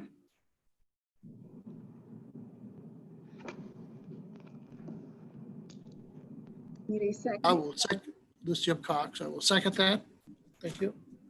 I have a motion by Councilmember Jones, seconded by Councilmember Cox. Any further comments? If Councilmember Gomez would like to provide a comment, unless there's anybody else. Go ahead.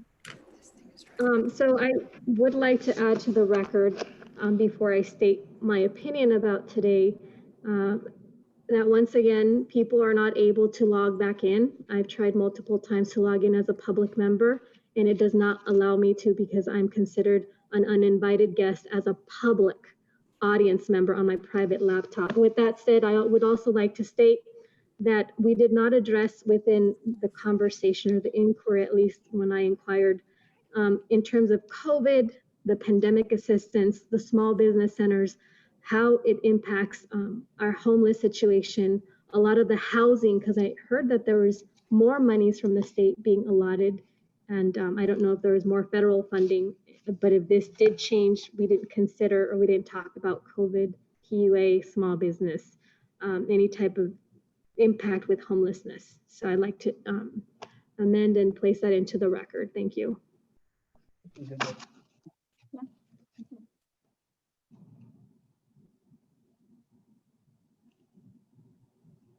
Any further comments?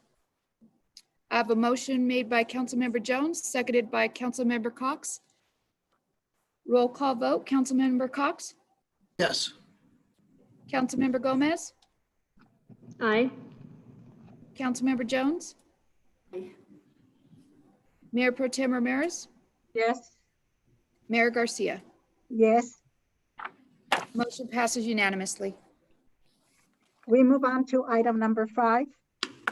An ordinance of the City Council of the City of Victorville approving amendment plan 20-00014, a Title 16 Municipal Code amendment with an environmental exemption to modify site plan approval periods and standards relating to single-family residential site and rear yard setbacks, minimum dwelling area and dwelling product variety within single-family residential districts citywide. Madam Clerk, please read the recommendation. That the City Council approve the amendments by taking the following actions: finding the project exempt from CEQA per section 15061B3, as the project will have no significant effect upon the environment, and introduce ordinance number 2410, first reading by title only. Thank you. Council members, if you have any questions, you have 3 minutes. I'll start with Mr. Cox. I believe there is a memorandum or a letter from the building industry that they worked with staff on this change or this item. Is that true? I can't find it, but I believe someplace we did get a notification from the BIA. That is correct. There is a letter submitted to the council July 7th, which I believe is today. It is today. And Scott Webb is the author of this item. He's had the direct interface both with the Planning Commission and with the BIA. So he's certainly available to elaborate on those conversations. And Madam Mayor, the reason I raised the issue is because we normally had 5-foot side yard setbacks, 20 foot in the rear, 20 foot in the front. And when after a lot of discussion, they decided that they wanted to add a larger side yard. So you still have 5 foot one side, 10 foot minimum on the other. Initially, there was questions about what about all the lots that had previously been approved with the standard? Were we amenable to working with those previously approved subdivisions? And the city council, the planning commission said yes. Just want everyone to keep in mind that we're not going to change the rules in the middle of the stream so that previously approved lots cannot be used. This is an assurance that they can be used, as I understand it. It's kind of a statement. I had a question to the manager.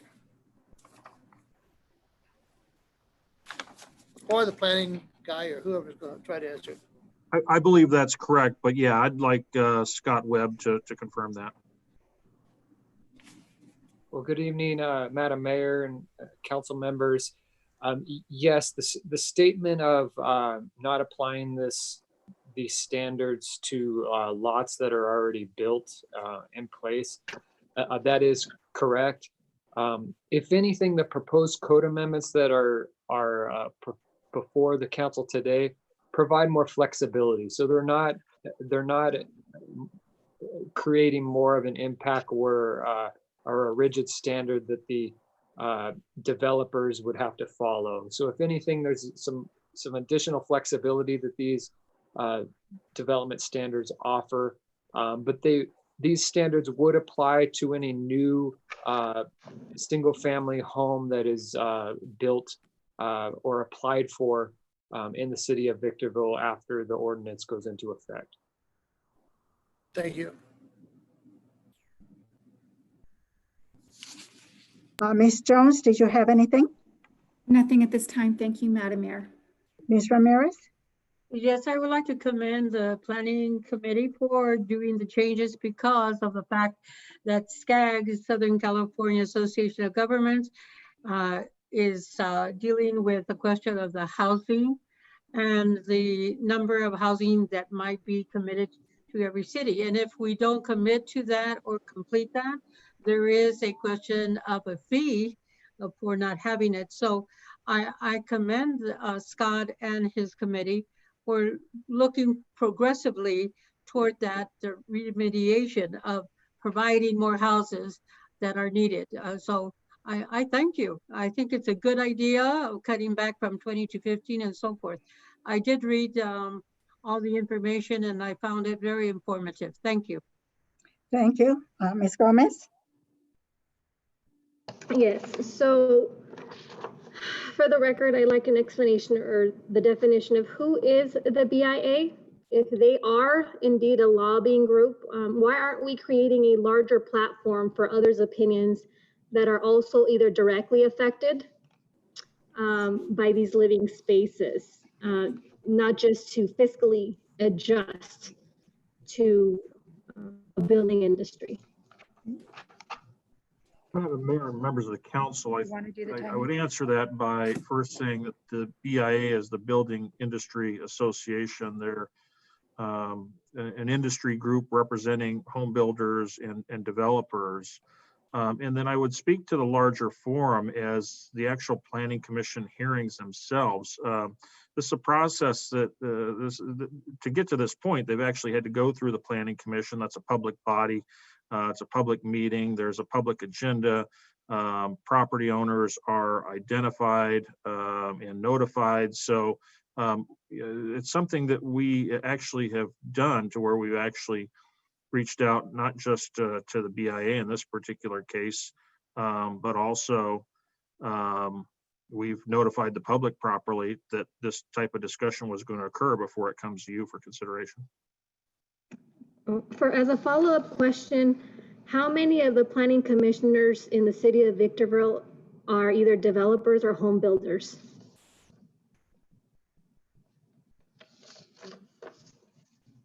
I believe the answer is 0, but Scott, you know the commission a little bit better than I do. That is correct. There's none of the commissioners are home builders. Or developers, right? Harriman is.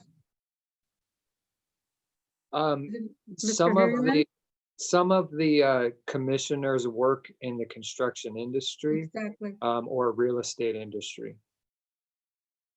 Oh, okay, so let me rephrase the question. How many of the planning commissioners either work in the construction or the retail industry? 2.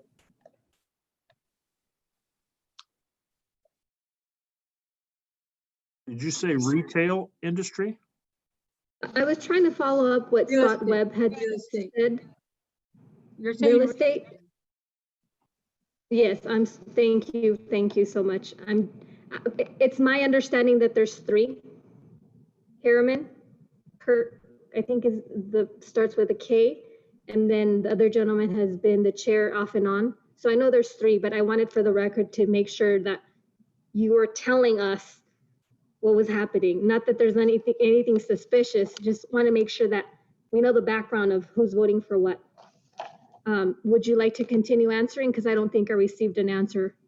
Well, I'm only familiar with 2 in terms of Commissioner Harriman. I believe I know him to be in a construction trade. And Commissioner Kurth is a real estate broker, so he's in the real estate business. I can't speak to the other 3. I just don't know, and maybe Scott can help me with that. Yeah, we do have Commissioner Larry Huber, who also owns a glass company. So he's also part of the construction trade. Okay, thank you. And then the next question is, how do the, let me see, how is it that the ordinance is beneficial to our single family residential side in terms of the people's perspective? I know we're looking at the perspective of the construction and the real estate, but I want to know a little bit more about how the advantages to the people who are going to be renting or either owning these properties. And are you speaking specifically to the side yard setback? Specifically to the side and the rear yard setbacks. Yeah, since this is what the subject is, minimum dwelling area, dwelling product variety. Yeah, so within this R1 single family residential district, the side yard setbacks are still going to be maintained even if this ordinance passes at 5 and 10 feet, meaning that one side of the property has to maintain a 5 foot and 10 feet on the other. The developer or single home builder who was ever placing that product has the ability to put it how they choose. Now, the code amendment is taking away the requirement of a 15-foot separation. So that provides some flexibility. So if you'd like to place it closer to one neighbor that only has a 5-foot setback, you could do that with only a 5-foot setback on your side with a 10-foot separation altogether. This would, on average, still provide an aggregate separation of 15 feet on average, but that does provide the flexibility that you don't have to now measure from your neighbor to see if you maintain that 15-foot building separation. Now with I don't know if I understand. So there's actually 2 standards when it comes to the side yard setback. There's the setback itself from property line, and then there's the setback from your neighbor's structure. What's proposed in this ordinance is to remove the minimum separation requirement from your neighbor's structure, which is currently 15 feet. Secondly, your question also related to affordability? I'm sorry, I didn't catch that, Keith. Well, I was asking Council Member Gomez if part of her question was trying to speak to affordability. Well, my question is, when I create a conscious choice, I want to really make sure that in the best interest of our community, we're not just watching out for the benefit, the fiscal economy of a developer, but we're also making sure that we're protecting a single family home user. And I don't know if I understand that it was a benefit, and maybe it's just the language being used, but how would the 15 feet from the neighbors closer be a benefit? That's just all I'm asking. Well, and if I might, and if it's attempting to try to bring affordability to the home buyer, I probably would point you to the provision in Article 8. It's on page 449. But the concept of being able to reduce the minimum livable area from 1,600 square feet to 1,400 square feet, that's an element that is here. And so in theory and likely in practice, the cost for 1,400 square feet is likely less than 1,600 feet, which should translate into something more affordable. So and I think we're hearing that from the building community, to where there may need to be a downward adjustment in the size of the livable area, size of the home, so that there is more of a product available to that type of price point, or that type of income that can afford that price point, if that makes sense. All right, I just need, yeah, I'm here and I'm on a fulcrum. I appreciate that explanation.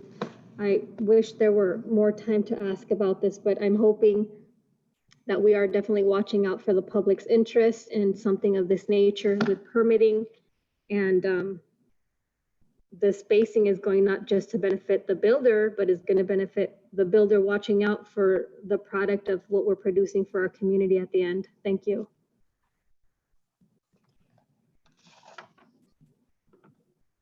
And just for clarification, when we're talking about developers, they're actually the ones responsible for seeing that the entire development is completed from beginning to end.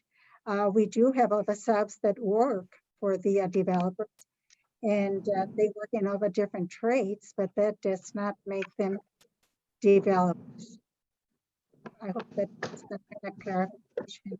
You have framers, you have people that pour foundations, you have the plumbers, you have, they're all in the building industry, but they're not builders, they're not developers. Okay, thank you. At this time, I open the public hearing. Do we have any speakers? I do not have any raised hands, so I do have a letter. Don't have any raised hands. Hold on. I have a letter from the BIA. Dear Mayor Garcia and fellow city council members, the Building Industry Association, Southern California Valley View chapter is a leading advocate for thousands of building industry leaders who are committed to a better future for California by building communities, creating jobs, and ensuring housing opportunities for everyone. As you know, the past several weeks has seen unprecedented impacts to our local and global community. It is important to remember that before the COVID-19 crisis, California has been suffering from a housing supply crisis. The orders to shelter in place has only exacerbated the overwhelming need for California housing production to meet the surging demand, and for local governments to consider bold steps to protect the local economy and new home development. As such, the BIA respectfully requests your support of item 5, an ordinance of the City Council of the City of Victorville approving Amendment Plan 20-00014, a Title 16 Municipal Code Amendment with an environmental exemption to modify site plan approval periods and standards relating to single-family residential side and rear yard setbacks, minimum dwelling areas, and dwelling product variety within single-family residential districts citywide. These thoughtful amendments were previously approved by the Planning Commission and reflect numerous hours of collaborative discussions between the BIA and city staff. Your support of these amendments will help our members build high-quality housing, reflecting the need and demands of families at all social, economic levels. In closing, there is no shelter in place without shelter. The BIA would like to thank the City of Victorville and staff for your incredible effort to provide the vital support necessary to help ensure the essential service of home building continues despite the historic challenges resulting from the coronavirus pandemic. We appreciate your consideration and look forward to working with you in the near future. Sincerely, Carlos Rodriguez. Thank you. Is that all we have for? And that is all we have. Thank you very much. At this time, I close the public hearing. And I need a motion and a second for item number 5. Madam Mayor, this is Jim Cox. The motion is to approve staff recommendation. I second it. I have a motion by Councilmember Cox, seconded by Mayor Pro Tem Ramirez. Any further comments? Yes, Councilmember Gomez, with the permission of the mayor, would like to provide a comment. Go ahead. So I'm going to start and preface my concerns again. We completely state that no one asks questions and no one has questions because there's not a raised hand. As a public servant, I have my private computer, which I've tried to enter several times yet again to no avail, as if I were a general public member, to be able to access tonight's public hearing for item number 5, as I have for the last 4 items. My concern or not concern of this item is hopefully we are looking out for the best benefit. I'll definitely be making at least a couple of calls to developers who I'm sure will ensure that this item, as recommended by staff, is viable. However, not knowing and not being a person who works with the development of these types of sources, I find myself very unaware of if smaller space for less ownership is in the best interest of our ownership if it were indeed to cover 72 to 74 square miles. So I'm hoping in the best interest as implicitly that our developers are looking definitely not just for their pocket, but also for the community at large, knowing that their children or their offspring will be moving into the city of Victorville for whatever knowns economic hardships may come in the different areas that they live in. So with that said, I like to thank the individuals that did work hard, because I'm hearing that there's a lot of individuals, despite the fact that I didn't see it. I'm sure a lot of understanding goes with this and expertise. Being an unexpert, a person that's not a practitioner in this domain, I will be contacting at least a couple of developers myself and be looking to see if my decision for tonight was definitely what I've heard and echoed for many of the individuals that have commented. Thank you. Any further comments? Yes. Can someone verify whether or not during these public hearings that no one can access the council? I have already attempted, I know of 2 sources already external that have on multiple occasions now accessed, got off, and then re-accessed. So I at least have feedback from members outside that are in the public that have had no problems. We have tried multiple times and had no issue as well. Thank you. Thank you for that clarification. I have a motion by Councilmember Cox, seconded by Mayor Pro Tem Ramirez. Roll call vote. Councilmember Cox. If it's Cox, yes. I can't hear right now what's going on. Councilmember Gomez. Aye.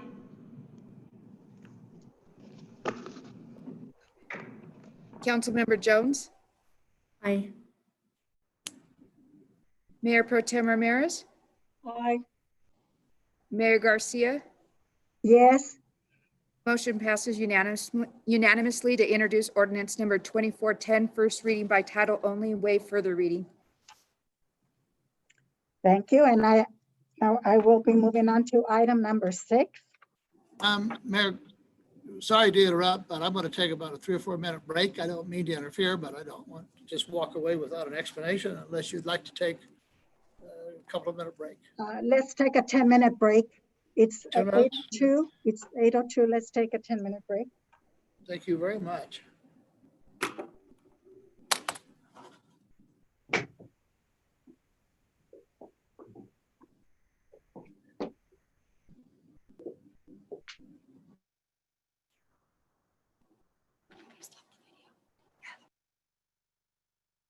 Okay, now we're moving on to item number 6. Consideration of the following resolutions. Resolution number 20-053, a resolution of the City Council of the City of Victorville amending and revising the electric rules, regulations, and rate schedules for electric services provided to customers of Victorville Municipal Utility Services, VEMUS, pursuant to Chapter 10, Period 10 of the Victorville Municipal Code, Resolution number 20-054, a resolution of the City Council of the City of Victorville, amending and revising the natural gas rules and regulations for natural gas services provided to customers of Victorville Municipal Utility Services, VEMUS, pursuant to Chapter 10, Period 11 of the Victorville Municipal Code. Madam Clerk, please read the recommendation. That the City Council conduct a public hearing for resolution number 20-053 and resolution number 20-054 and adopt resolution number 20-053 to revise the Victorville Municipal Utility Services electric service rules, regulations, and rate schedules, attachment 1 and appendix A thereto, and adopt resolution number 20-054 to revise the Victorville Municipal Utility Services natural gas rules and regulations, attachment 1 thereto. Thank you. At this time, council members, you have 3 minutes of questions, starting with Jim Cox. Oh, let me unmute. Sorry. Jim, do you have any questions? I have to unmute him.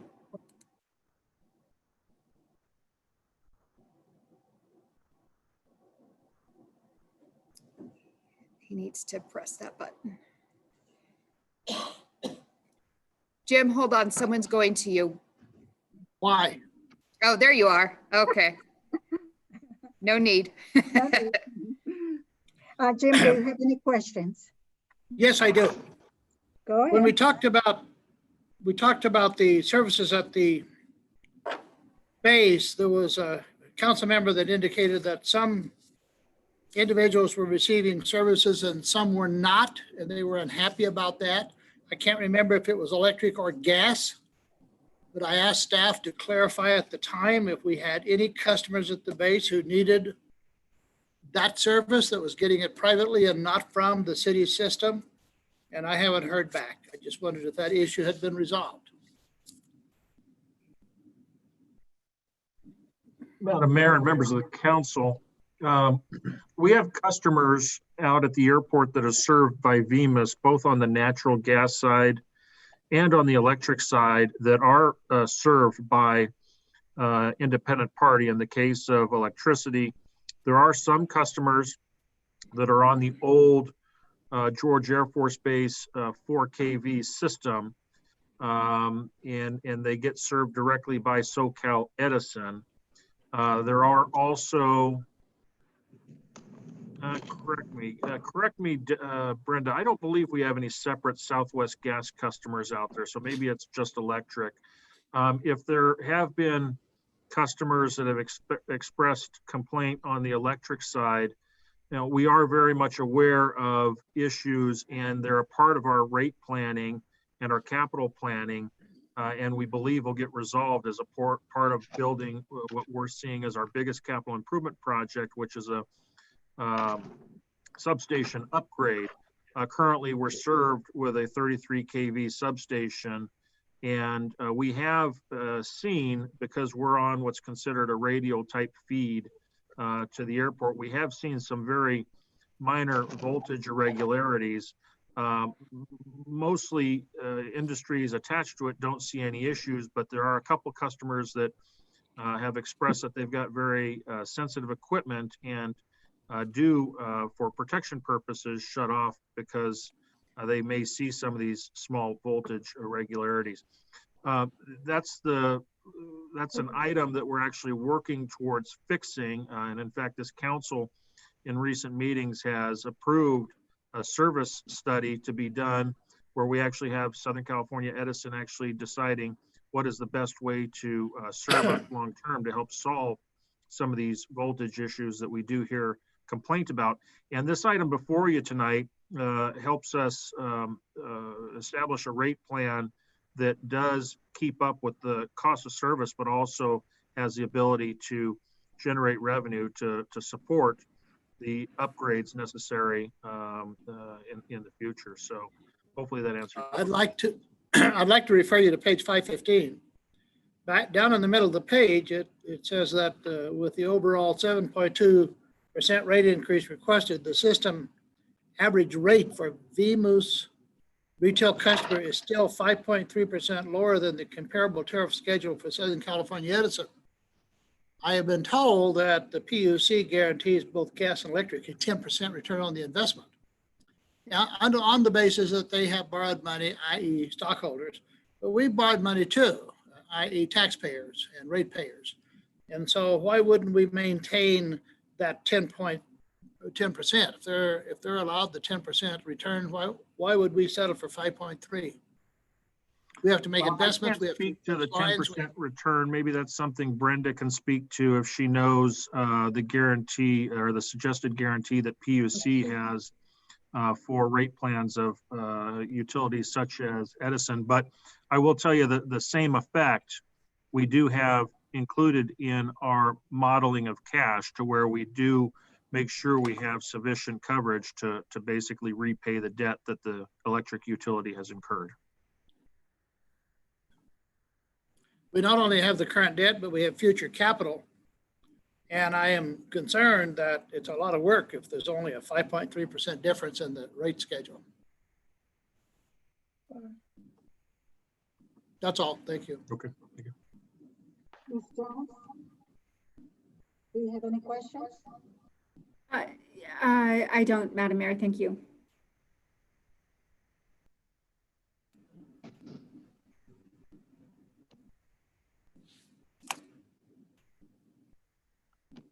Rita, do you have any questions? No questions. Ms. Gomez? Yes. So my question in regard to this item is as follows. I am very leery about this item, especially after the discussion of the 5 p.m. closed session that reads, conference with legal counsel. Existing litigation pursuant to Government Code Section 54956.9, subsection D1, recommendation, Southwest Gas Corporation 2021, General Rate Case, California Public Utilities Commission, application number 19-08-015, open parentheses A, 19-08-015, close parentheses. In looking at this report, it's underestimating that despite the fact the report reads on page 515, VMIS continues to offer competitively priced energy charges, that this begs the question if we indeed should be looking at this item for a vote for tonight, knowing that we're still waiting for some type of existing litigation pursuant to the government codes that I just alluded to. I don't feel confident. I don't feel safe for many reasons. The particular reasons have been annotated by these sections, and the closed meeting discussion made it even more leery for me to vote on an item like this that seems to be the counter opposite of what I heard in a very minimal discussion, might I said, that was not even recorded, and that was really quick to pass on, which I wasn't able to participate for my 5 questions. I didn't get through my 3rd question. And so I'm very, very concerned about this item for coming to vote today for those aspects and many more that I don't have time to elucidate today. Thank you.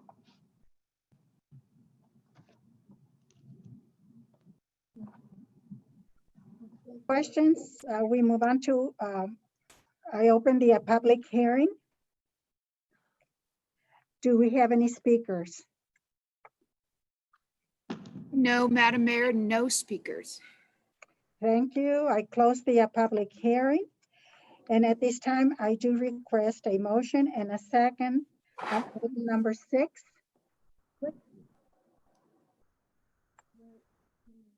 Yes, Madam Mayor, I move that the council take action in accordance with points 2 and 3 as set out on the agenda. Second. I have a motion by Councilmember Jones, seconded by Mayor Garcia. Any further comments? Thank you. Yes, Councilmember Gomez, with the permission of the chair, would like to provide a comment. Go ahead. So I would always like to preface the beginning with not able to participate as an audience, and I want to state that that has changed. I finally have IT from the city of Victorville help me come in as an audience member to make sure that as an audience member, the people that want to come back in do. I mean, it took a while. I had to restart my computer, clear the cache. That was a lot of information that I had to do that by myself. I could not have done it. But finally, with the assistance of another employee, I was able to come in. So hopefully other public members don't have that. In terms of the recommendation for this particular item, I'm going to have to reserve my vote just because of the closed session. I hope you guys understand. It's a personal decision based on very rational. And when I say personal, I'm not trying to say as a conviction of any sort. I'm trying to make it seem more of it's the community that I fear for in this vote that would not get justice into what I'm finding we have existing litigation. So please excuse my vote to be a no. Thank you.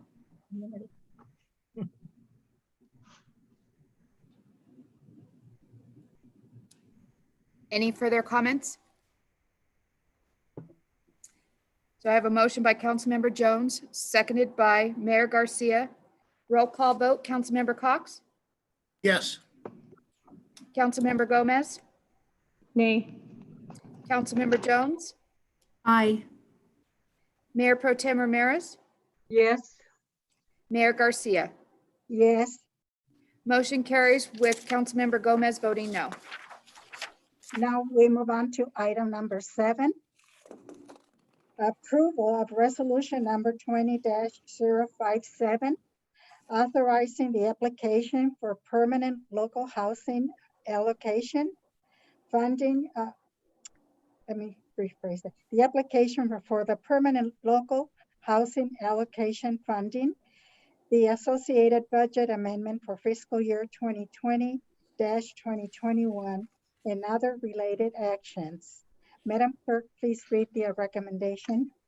That the City Council approves resolution number 20-057, supporting and authorizing the submission to the State of California Department of Housing and Community Development Permanent Local Housing Allocation application, authorizing the city manager or his designee to execute all necessary applications, standard agreement, and other documents as deemed necessary to facilitate receipt and use of the PLHA funds, and authorize an amendment to the annual budget for fiscal year 2020-2021 to reflect an additional appropriation of revenues and expenditures in Org 2813025 in the amount of $32,770.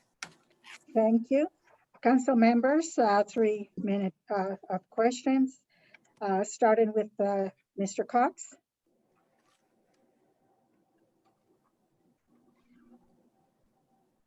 He said he has no question. Okay. Ms. Jones, I have none at this time. Thank you, Madam Mayor. Ms. Ramirez. Rita, do you have any questions? No, no questions. Ms. Gomez? Yes. So I've heard about HUD, I've heard about NOVA, and I've heard about the consortium. This is the first time that I hear something about this permanent local housing allocation funding.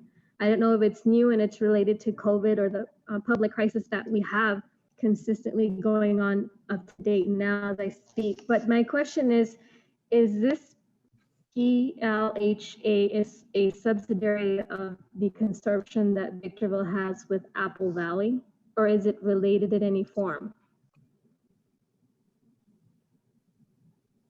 The answer is no. Okay, so how is this a permanent annual allocation? This doesn't seem to be a grant, but it's an allocations of certain, I'm going to presume fundings because they're going somewhere. And it says specifically that there's an allotted amount to cover administrative costs. Like I said, I'm not familiar. I'm not seeking a yes or no response if that's what I'm asking. Please note that I'm seeking a little bit more of, is this dealing more with COVID? I mean, I understand CDBG, I understand NOFA, I understand some of those plans, but this is the first of its type. So help me understand if it's just a subsidiary and new allocations for the pandemic, or is this something totally new? Madam Mayor, members of the council, I think it's, to answer the question, it is fairly new and articulated on page 669, starting on page 669, it gives some of the background that talks about this as being fairly new in response to SB2, and there's funds available for housing purposes, certain housing purposes to cities throughout the state of California. So as those pots of money are available, cities like ours have the ability to apply, and they're able to apply, and there's a determination as to what that amount might be based upon a formula that they have. This is money that we believe likely could help serve best our efforts to further the Wellness and Recuperative Care Center to support our homeless population. And it's believed that if able to apply for and get awarded these monies, this is a funding source that likely would be in place for about 5 years. The author of this item is Scott Webb. He certainly has the better details on this particular item, and he's available for any other detailed questions that may not be covered in the staff report.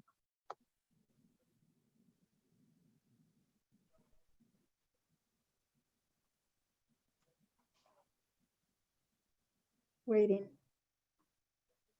Ms. Gomez, did that satisfy your question?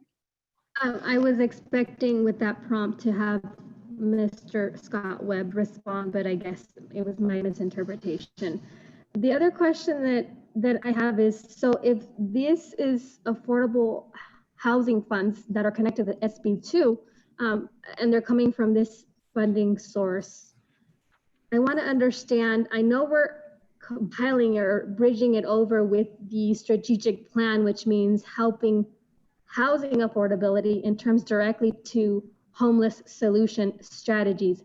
Is that the case? Because it's my understanding that any housing projects or housing affordability doesn't just accumulate to a strategic plan with homelessness, but it would outskirt to other areas, but not the way this report is written. At least that's not my interpretation. Yeah, so thank you for that question, Councilmember Gomez. And you are correct, this is a new funding source from the state. It will extend beyond 5 years, but the application requires us to put a 5-year plan together. And we can modify that plan annually if we change course. But it does list as an eligible activity a navigation center shelter, which is similar to the Wellness and Recuperative Care Center that staff is exploring at this point. So I hope that answers your question, but it is a grant specifically for housing. It's a non-competitive grant, and the allocation that the state provides is based off a formula similar to our CDBG allocation. So this is essentially a state housing grant that our city qualifies for.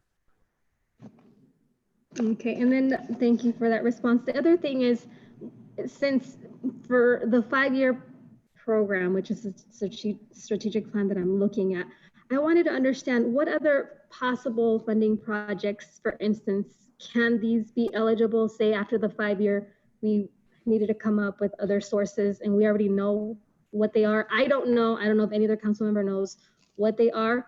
How can we address the housing crisis specifically within the boundaries of Victorville? And one of them is clearly in my face, the homeless solution. But I'd like to know what other options these sources can be geared towards, looking at plan formations within the next 5, 10, 15, 20 years, since monies aren't going to wash out immediately. Typically, it's any type of affordable housing project, even assistance programs to help people with subsidies to keep a roof over their head.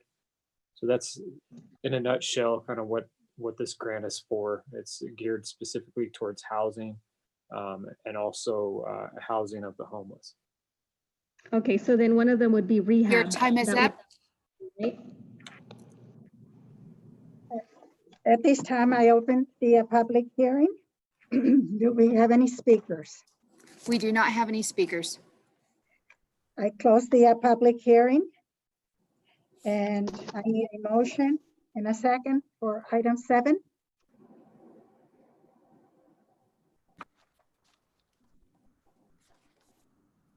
I need a motion and a second for item 7. Madam Mayor, this is Jim Cox.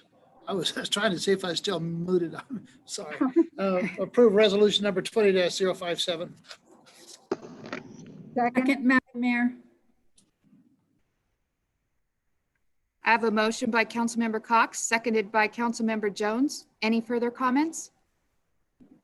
Yes, so despite the fact that staff or Keith wasn't able to respond, I'm going to make sure that this gets played into the record, not necessarily as an inquiry, but for the record to know that since we already know that the funding projects are innumerable, at least in terms of housing and housing individuals, not just homeless housing solutions, I want to place it on the record that we know, a lot of us, that Cal State University of San Bernardino, along with many of its practitioners and workers and individuals who are helping the community, who are maybe needing rehab for whatever reason, I'm sure that these fundings would be appropriate if we were to create some kind of project or a CIP, something to develop within a strategic plan to help individuals who have been incarcerated and are trying to be rehabbed in the city of Victorville. I know there's a lot of, with Ms. Sharon Green, trying to help a lot of these rehab individuals, and there's been a push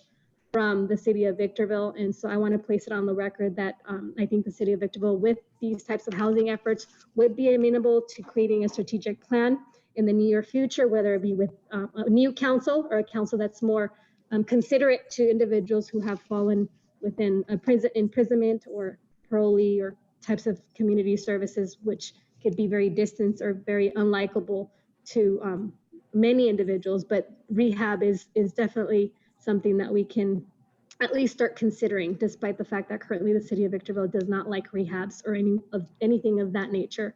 And I've known that for at least 3 years in office, that I've been here for 4 years now. And that's my comment. Thank you very much. Any other comments? I have a motion by Councilmember Cox, seconded by Councilmember Jones. A roll call vote. Councilmember Cox? Yes. Councilmember Gomez? Aye. Councilmember Jones? Aye. Mayor Pro Tem Ramirez? yes. Mayor Garcia? Yes.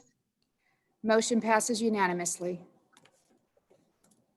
Now we move on to item number 8. Just one. Item number 8, annual confirmation of maintenance assessment districts. Madam Clerk, read the recommendation. This is the item that I moved from 8 to 1 and 1 to 8, just to confuse you a little bit more. That the City Council approve the respective engineers' report for landscape maintenance assessment districts 1 through 8, drainage facility assessment districts 1 through 3, and maintenance assessment districts 1 and 2. Adopt resolution numbers 20-037 through 20-049, attached confirming the annual assessments for the respective assessment districts. Thank you. Council members, 3-minute time limit. Starting with Ms. Gomez. Yes, so, not to say this, but I pay very close attention to a lot of the documents verbatim, narrowly, that come in. And this really seems like it's a document that should have been noticed within the paper, which I'm sure it was because it's doing business as Premier Charter. However, the first of its kind I've seen come into the city of Victorville in this regard, unless it's just the way the wording is coming in, but I don't recall doing business as, I've seen other ambulances come in and something of that nature, but I never equated to the same topic. What is this and what is the process and why is council having to look at something of this nature to approve? It looks like it's similar to something in the past with transportation Ms. because of the Gomez, word. Ms. Gomez, what item are you on? I'm looking at item number 9, public hearing on proposed resolution number 20050. No, we're on 8, which was 8? number 1, which was number Yeah, 1. yeah, so we're still going back to 8 then? Oh, going back to number 1. Going back to number 1. So we're going back to number 1. Okay, well then that's not what I had in mind. So I'm looking, let me look. So, let's see. Oh, this is a confirmation of maintenance assessment districts. Okay, so yeah, so looking just at this, I'm going to presume, yeah, I don't have any questions on these. I kind of had, no, I don't have questions on this one. Thank you. Ms. Jones? No, thank you, Madam Mayor. Mr. Cox? Question for the attorney. I have a house in LMAD number 3, which is Brentwood. I'm told before I brought this up that since I'm treated identical to everyone else in these, that it's not a conflict. I just want it on the record for clarification. There is one resolution that deals with that. You should respect that your vote is not, you're abstaining on that item. Okay, then on LMAD number 3, for the budget amount of $175,000, I will abstain, which is the Brentwood LMAD. Thank you. And Madam Mayor, I'll do the same as to LMAD 1 in the budget amount of 173,061. Thank you. That's also because of residents. Yes, I live in LMAD 1. Thank you. Ms. Ramirez, you have anything? No, not at this time. Okay, at this time, I open the public hearing. Do we have any speakers? We have no speakers. I close the public hearing. I need a motion and a second for item number 8, which is not item number 1 now.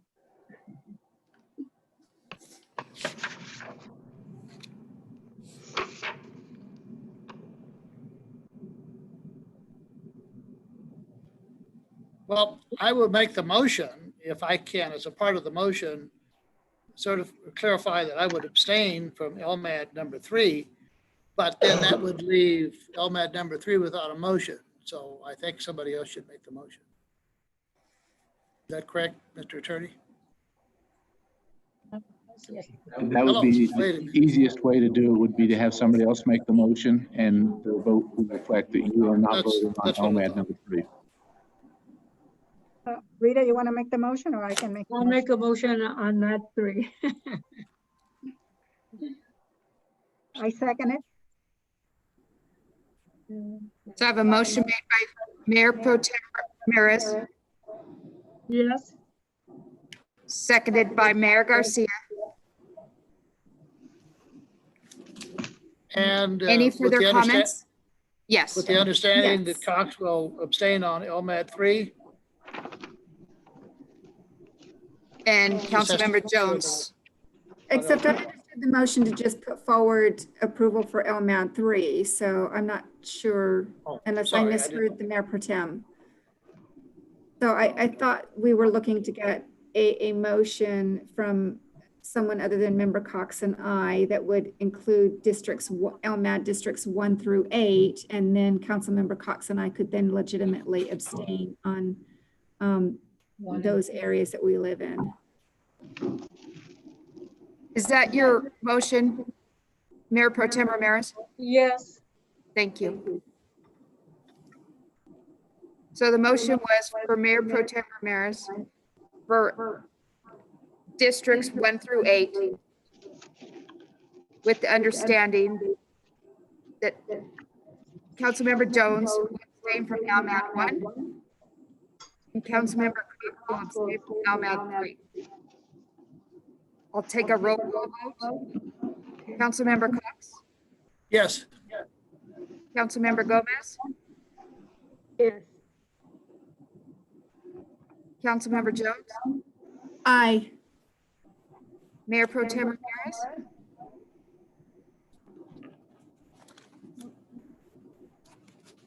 Mayor Pro Tem Ramirez?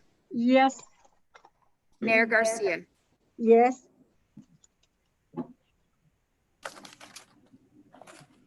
And Councilmember Gomez, can you verify your vote? You broke up there. Was it a yes or a no? Aye. Motion carries unanimously. As a point of order, we're not leaving out the comment, are we? Oh, I'm sorry. We do have comments.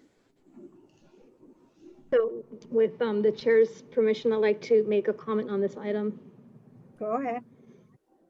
So looking at this one, and it's really interesting because last time we had also Keith Mesler, who lives in the Brentwood area.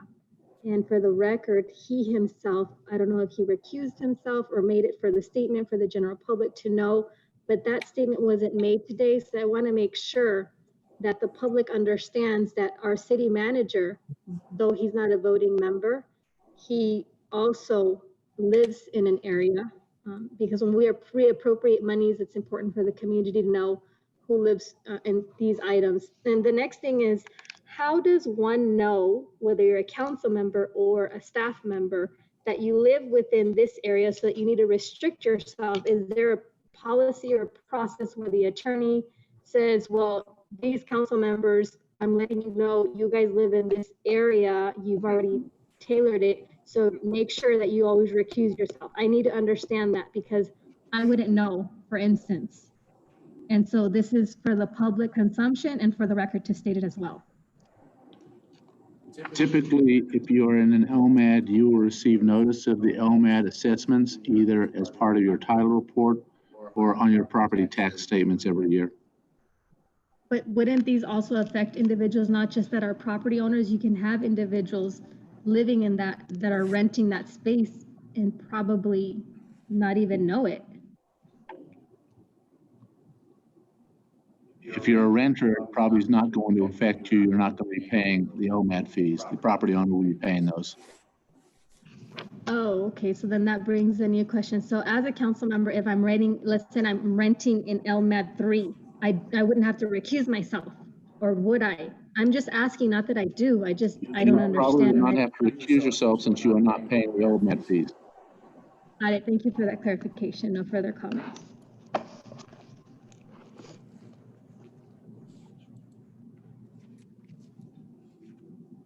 So the motion passed. I did have a motion by Mayor Pro Tem Ramirez and seconded by Mayor Garcia, and that motion passed unanimously. Thank you. Now we move on to item number 9. Public hearing on proposed resolution number 20-050, granting a certificate of public convenience and necessity to Eleuterio Bocanegra, owner of Premier Charter.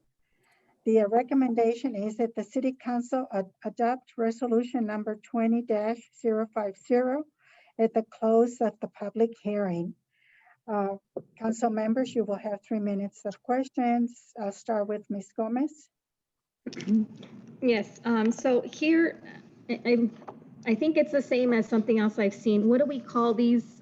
They're just called convenience and necessity. I'm gonna call them certificates of public convenience and necessity. Would you please remind me, and for the benefit of the public, how typical procedural these are? It's just very rare for me to see this. In my recollection, I have seen something very similar.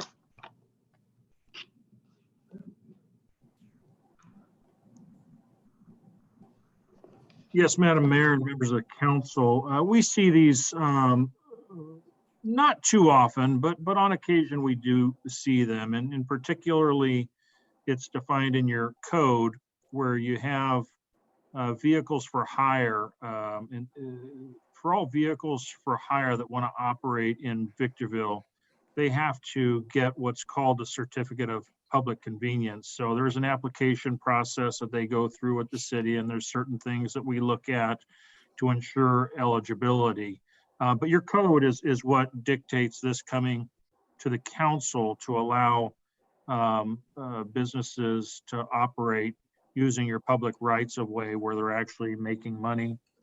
Their business is running through revenues collected from that driving business.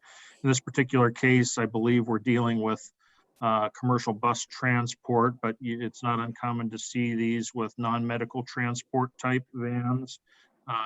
Taxi services also go through this type of process as well. So this is something that's required before they can actually start operating commercially. Okay, so that brings the next question, which is, so if we had a marijuana business that's running a driving business, we could see Victorville Council receive something of a certificate of public convenience and necessity to allow these individuals to continue to make their monies through the transportation of crossing the city of Victorville off and on to another city? That example may, it may not apply in that example. Either Scott or George, maybe you can correct me, but I thought there were exemptions for the marijuana related industry when it comes to driving over the road. Yes, the Bureau of Cannabis Control, they authorized establishments outside of the city. They can travel to destinations within a city that prohibits the sale of marijuana. It's currently in litigation, so we're just waiting to see what the courts say about it.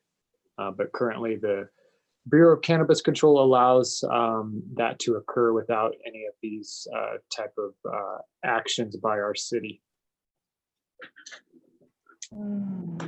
Okay, and then my final question for this would be, knowing that in November, the general election, we're going to have an item that speaks about marijuana, which I found out recently through an email that Mr. Dubernowski was able to put forth.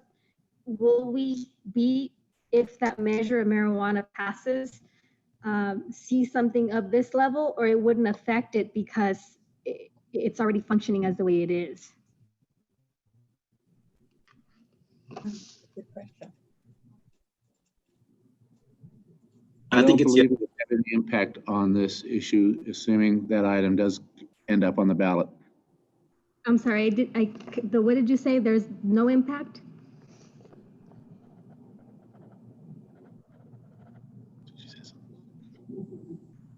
Oh, I'm sorry. Can you repeat the question? Well, I just didn't hear your response. I thought you said no impact, yes impact. I didn't grab if there was, did you say no? My response is this is unrelated to that matter, and it should have no effect on that matter at all. Okay, so meaning no impact. Correct. Thank you. No further questions. Question, does that mean, excuse me, may I ask a question, Mayor? Yes, go ahead. In relation to what Blanca asked, since there is a question of passing marijuana, selling marijuana in the city of Victorville on the ballot in November, if it were to pass, does it affect us since we voted against it? Can Andre answer that question? Yes. Right now, there was a petition out there being circulated. I'm not sure it has been qualified yet for the ballot measure.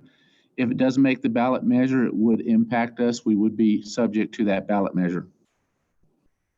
So it means that what we passed would be overridden, correct? That is correct, by an initiative of the members of the public if it was to qualify. Okay, thank you. Ms. Jones, I have no questions. Thank you, Madam Mayor. Mr. Cox, I have no questions. Thank you. I have none.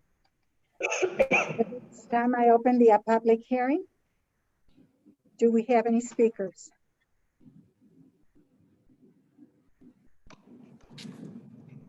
Uber and what? Do we have any speakers? No speakers, Madam Mayor. Thank you. I close the public hearing. I need a motion and a second for item number 9. Madam Mayor, I move that we adopt resolution 20-50 granting the public convenience as a necessity. I second it. Second, Member Gomez. I have a motion by Councilmember Cox, seconded by Mayor Pro Tem Ramirez. Any further comments? Madam Mayor, if I can. I didn't ask the question.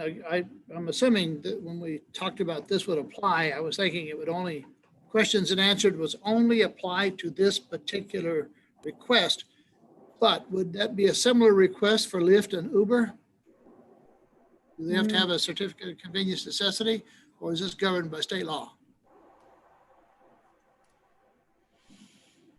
City Attorney? Scott's probably the best to answer that. That's something that I've actually asked them to look into. It's my view that they should be governed by our local code, but I don't necessarily believe they do. I think there's some exemptions and or discussions at the state level to address that. But Scott, you're probably more versed in that. Can you share your thoughts? Yeah, I actually have to look into it further and get back to you, unless George is on the line. I am. Yeah, there are some restrictions from the state. The PUC regulates those rideshare companies, Uber, Lyft, and there are some constraints from cities to regulate them.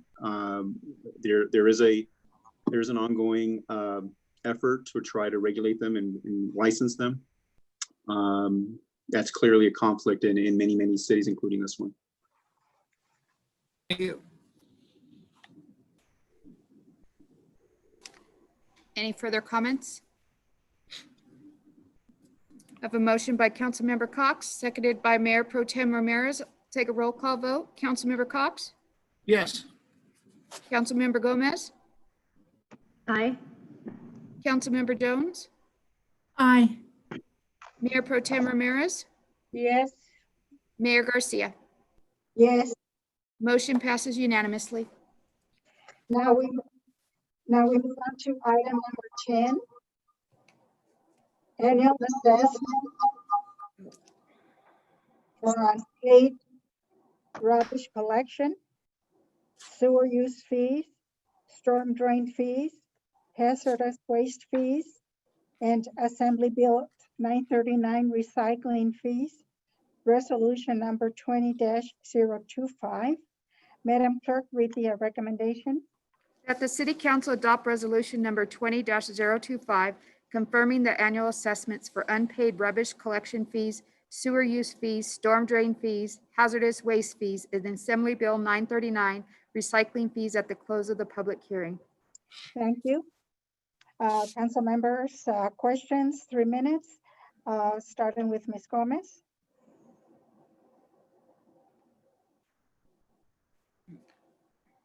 Ms. Gomez, do you have any questions? You're muted. Oh, there you go. Okay, sorry. Ms. So Gomez, do you yes, have bear any with me. questions? Yes, I have questions. Go Okay. So when I see the word hazardous waste fees and the word rubbish collection fees, it brings up to my mind, I don't know if the correct acronym is API or CPI, but I know it has to do with index. Perhaps this is relevant to that type of index, and I wanted to know if this is pertinent to the fees that perhaps the index comes from Los Angeles County, Riverside County, or how we're doing that, and if it's relevant to this. I suppose it is, but I just can't formulate that question. I understand what I'm trying to get to, it's just I don't have the language to create that verbiage at the moment.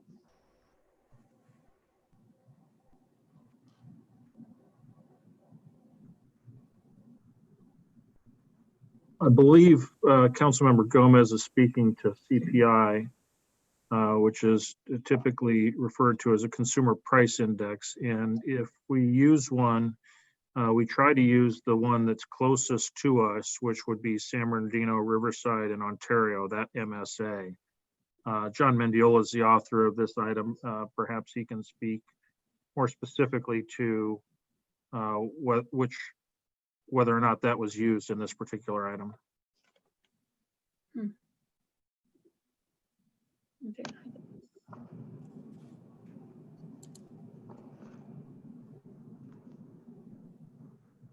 John, are you on?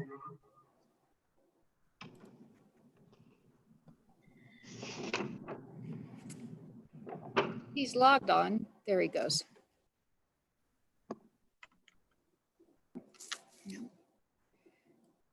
No. Why would CPI have anything to do with this?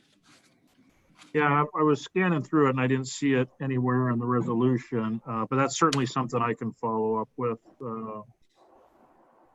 separate to this meeting.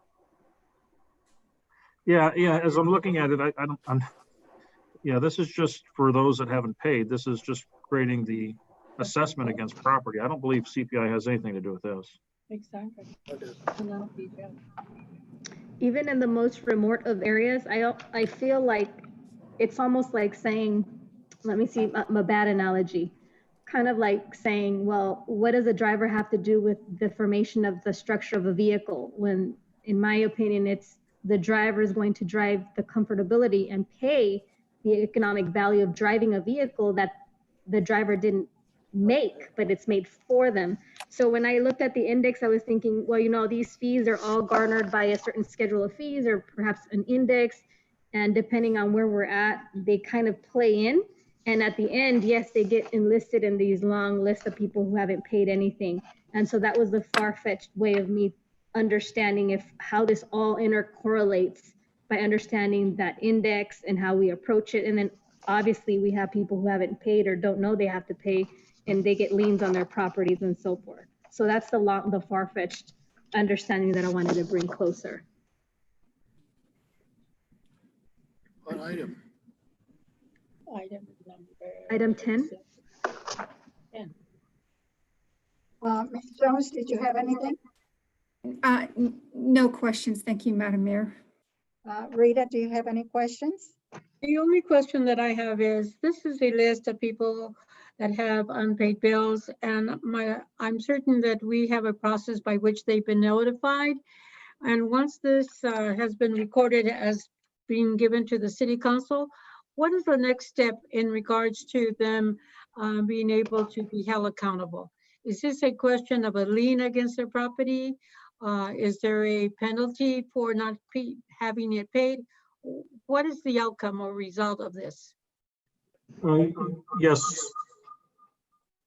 Mayor Pro Tem Ramirez. Yes, the next step is to actually, once this item is approved, we take this resolution, we do submit it to the county, where then the county then has the ability then to levy the lien, and effectively it'll get resolved at some point in time in the future, either as a part of a sale of the property or through the payment of property taxes. But it ultimately does get, next step is that it gets liened against the property. How many months is that? Is that a 1 month notice or a 3 month notice? Excuse me, I don't know the period of time. Well, they've already gotten notices. To get to this point, they've been notified that they're delinquent. And they've even been notified that if they don't pay, they're going to be subject to the lien. So I believe sufficient notice has taken place. Do they get another notice after we approve this? I'm not exactly sure. I can find out, but I do suspect that if they do get a notice, it'll have to be quick, because this has got to be into the county's offices by the first week of August. That's what I thought. Thank you. Mr. Cox, did you have any questions? I do, real quickly. I'm concerned about that sometime in the future that this is paid. You'll pay your property tax by the 5th year. The county will sell the property, and an individual can, for the taxes, reclaim the property. But I don't know that the same thing, it's collected on the tax bill, but I don't know that the same rules apply for this assessment for unpaid trash and water and sewer. And I'm concerned about that. I'd like to see staff have something as an assurance that it can't go on forever. Because you can buy property when the new seller buys it subject to liens, and they simply stay on the property. And I know people who do that. So there's an assumption if you sell the property, automatically the lien's cleared. Not true. The other thing is that you probably didn't know this, but 54% of these liens that are not paid are from rental properties. And that seems to me that that's a strong message that if the property owner is responsible for paying, I'm assuming if they're a smart business person, they're actually collecting money from the renters to pay those bills. And that's a part of the business deal. And then they're putting that in their pocket and not paying the liens. And I think that's unfair. And we need to look at this a little bit more. Because I suspect that the properties that are in arrears and we are having problems with are the very same properties. Interesting. And by the way, if somebody wants to go through the properties, it's less than 2% that are property owners in the area, which means that out of the 54% that are renting them, somewhere around 90% plus are absentee landowners, not associated with the area. So we need to look at this. Jim, you're absolutely correct.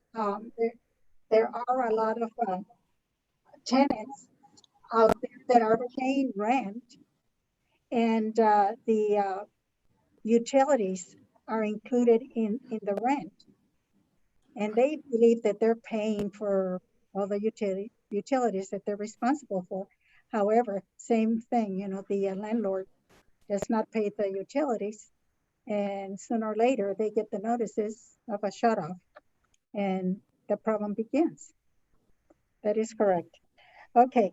At this time, I open the public hearing. We have no speakers. Do we have any? No speakers. No speakers, thank you. I close the public hearing. I need a motion and a second for item 10. Yes, Madam Mayor, I move that the council take action in accordance with the recommendations set forth on the agenda. I second it. I have a motion by Councilmember Jones, seconded by Mayor Pro Tem Ramirez. Any further comments? Yes, Councilmember Gomez, with the permission of the chair, would like to speak. Go ahead. Thank you. So it's very disheartening to see these lists. These lists never seem to get any smaller as I see them, meaning the amount of people who are affected by these. As a matter of fact, I sampled a couple of these door knocked, and the majority of these were renters, were unaware.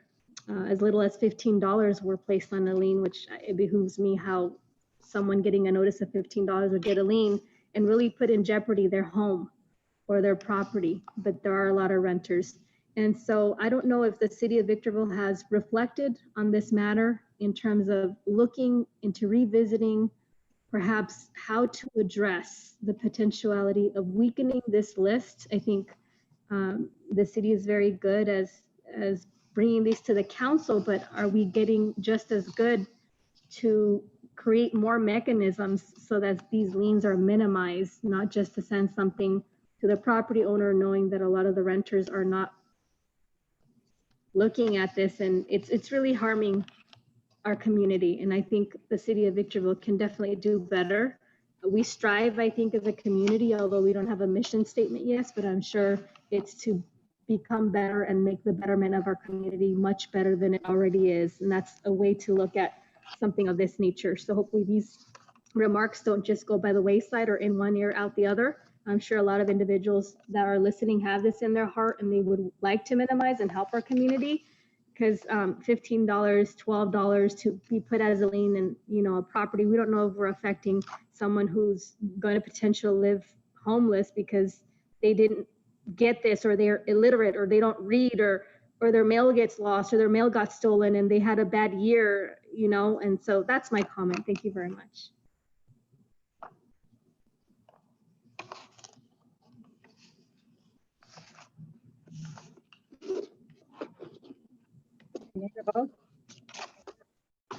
Yes, no further questions, comments either. Sorry. I have a motion by Councilmember Jones, seconded by Mayor Pro Tem Ramirez. A roll call vote, Councilmember Cox, Yes. Councilmember Gomez, Aye. Councilmember Jones, Aye. Mayor Pro Tem Ramirez, Yes. and Mayor Garcia. Yes. Motion passes unanimously. Now we move on to item number 11. Annual assessments for unpaid water fees, resolution number VWD 20-011. The recommendation is that the board adopts resolution number VWD 20-011, confirming the annual assessments for unpaid water fees at the close of the public hearing. Council members, do you have any questions? 3-minute time limit. Ms. Jones? And thank you, Madam Mayor. Jim Cox? I have no questions. Thank you. Ms. Ramirez? No. Ms. Gomez? No questions. At this time, I open the public hearing. Do we have any speaker cards? No speaker cards. I close the public hearing. I need a motion and a second for item 11. Yes, Madam Mayor, I move the staff recommendation. Second. I have a motion by Councilmember Jones, seconded by Mayor Garcia. Any further comments? Roll Yes, call. Councilmember. Oh, sorry. Councilmember Gomez would like to comment with the permission of the chair. Go ahead. So maybe I'm just confused, but I know it says residential. The only thing when I looked at unpaid water services and I'm looking at the property owners being levied, it's my quick assumption to also consider commercial. And if that's the case, if the city would consider, or at least staff would consider looking at disengaging the water with the trash, because that could be something disillusional for individuals who have restaurants.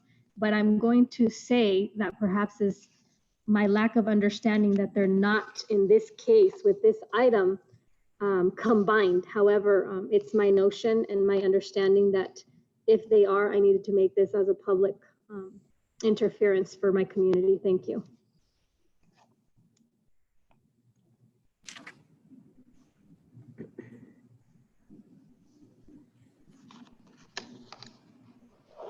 Any further comments?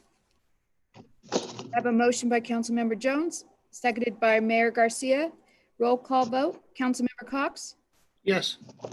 Councilmember Gomez, Aye. Councilmember Jones, Aye. Mayor Pro Tem Ramirez, Yes. Mayor Garcia. Yes.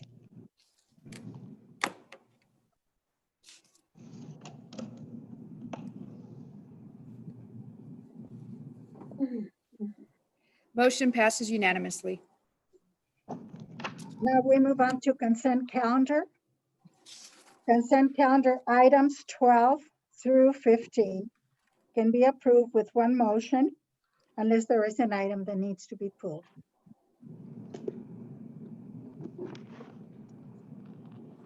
Yes, Madam Mayor, I move that the council and the various boards of directors take action in accordance with the recommendations set out on each item on the consent calendar. That's 12 through 15. Okay. Need a second? I second it. I have a motion. I have a motion by Councilmember Jones, seconded by Mayor Pro Tem Ramirez. Any further comments? Yes, I have a comment just on item number 14, which is the finance supervisor. I like to make a direct understanding and awareness when I see large figures that don't seem to follow what I've typically seen over the last 4 years. So with this commercial demand, it's at 11 million. And so I just wanted to make that a point of clarification, just so we know that 11 million is being covered under this item. Thank you. Motion made by Councilmember Jones, seconded by Mayor Pro Tem Ramirez. Roll call vote, Councilmember Cox, Yes. Councilmember Gomez, Councilmember Jones, Aye. Mayor Pro Tem Ramirez, Aye. Mayor Garcia. Yes. Motion passes unanimously. Now we move on to written communications. Item number 16, electric facilities contract, Keurig Dr. Pepper, Inc. Madam Clerk, read the recommendation. That the Honorable City Council approve the execution of a developer-funded project to expand electric services for Keurig Dr. Pepper located at 18180 Gateway Drive, Victorville, California. Thank you. Council members, questions, 3 minutes. Ms. Jones, And thank you, Madam Mayor. Ms. Ramirez, No. Mr. Cox, No. Ms. Gomez. No questions, thank you. Do we have any speaker cards? No speaker cards. Thank you. Now I need a motion and a second for item 16. Madam Mayor, motion to approve the recommendation of staff. Second. Thank you. I have a motion made by Councilmember Cox, seconded by Councilmember Jones. Any further comments? None. I'll take a roll call vote. Councilmember Cox, Yes. Councilmember Gomez, Aye. Councilmember Jones, Aye. Mayor Pro Tem Ramirez, Aye. Mayor Garcia. Yes. Motion passes unanimously.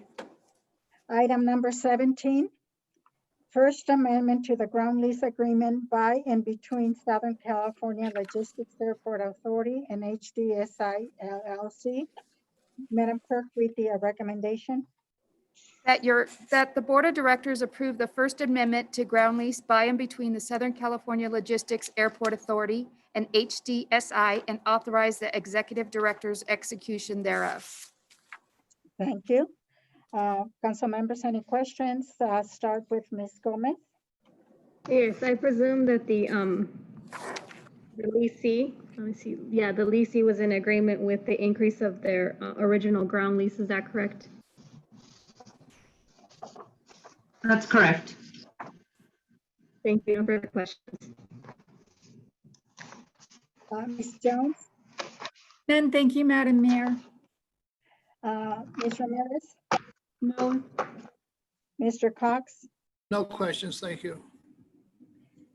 do we have any speakers? No speakers. I need a motion and a second for item 17.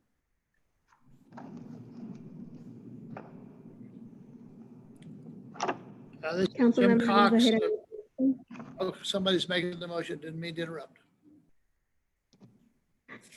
Councilmember Gomez goes ahead and makes that motion. Second. What's the motion? The motion is as directed by staff and through its recommendation. Thank you. Motion made by Councilmember Gomez, seconded by Councilmember Cox. Any further comments? Take a roll call vote. Councilmember Cox, Yes. Councilmember Gomez, Aye. Councilmember Jones, Aye. Mayor Pro Tem Ramirez, Aye. Mayor Garcia. Yes. Motion passes unanimously. Item number 18, project proposal to California Transportation Commission for local streets and roads funding for fiscal year 2020-2021. Madam Clerk, read the recommendation, please. That the City Council adopt the resolution number 20-059, which approves the Arrowhead Drive, 7th Avenue, and Mojave Drive improvement projects for submittal to the California Transportation Commission to be eligible to receive local street and road funds estimated at $2,175,000 for fiscal year 2020, 2021, and authorize staff to submit the project to the CTC. Thank you. Council members, any questions, starting with Ms. Gomez? Yes, what item are we on, 18? Yes. That is correct. Thank you, no questions. Ms. Jones? No, thank you, Madam Mayor. Ms. Ramirez? No. Mr. Cox? No questions, thank you. I don't have any either. Do we have any speakers? No speakers. I need a motion and a second for item 18. This is Jim Cox. I move that we adopt resolution 20-059 approving Arrowhead 7th and Mojave Drive improvement projects. And then number 2, authorize staff to submit the project proposal to the California Transportation Commission. Thank you. Council member goes ahead and make that motion second. I have a motion made by Councilmember Cox, seconded by Councilmember Gomez. Any further comments? Roll call vote. Councilmember Cox? Yes. Councilmember Gomez? Aye. Councilmember Jones? Aye. Mayor Pro Tem Ramirez? Yes. Mayor Pro Tem Ramirez? Yes. Mayor Garcia? Yes. Motion passes unanimously. Item number 19, Macerich Assistance Payment number 7, Mall Victor Valley Development Agreement. Madam Clerk, read the recommendation. That the City Council authorizes assistant payment as provided for in the development agreement with Macerich Victor Valley in the amount of $279,157 for calendar year 2019.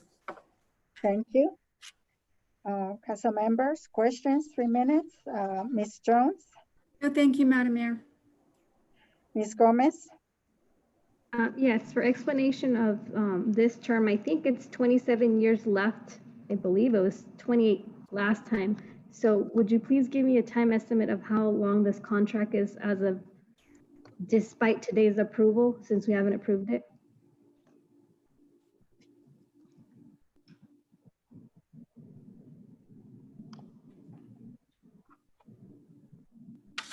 Madam Mayor, members of the council, I believe the item on page 1024 identifies the agreement allows an aggregate collection of up to $18.8 million in assistance or for a period of 28 years. And that is from 2013, I believe, being the first year. So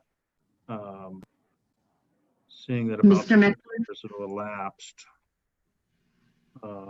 7 years have elapsed. No, 6 years, because this would be closing out 2019. Sorry. You've got 22 years left to go. Sophie Smith would like to speak. Did that answer your question? My apologies, I was going to answer Mr. Metzler, but you just did. Okay, so the next question is, in terms of this, do we have a plan in place rather than this just almost what I would consider a generational subsidy?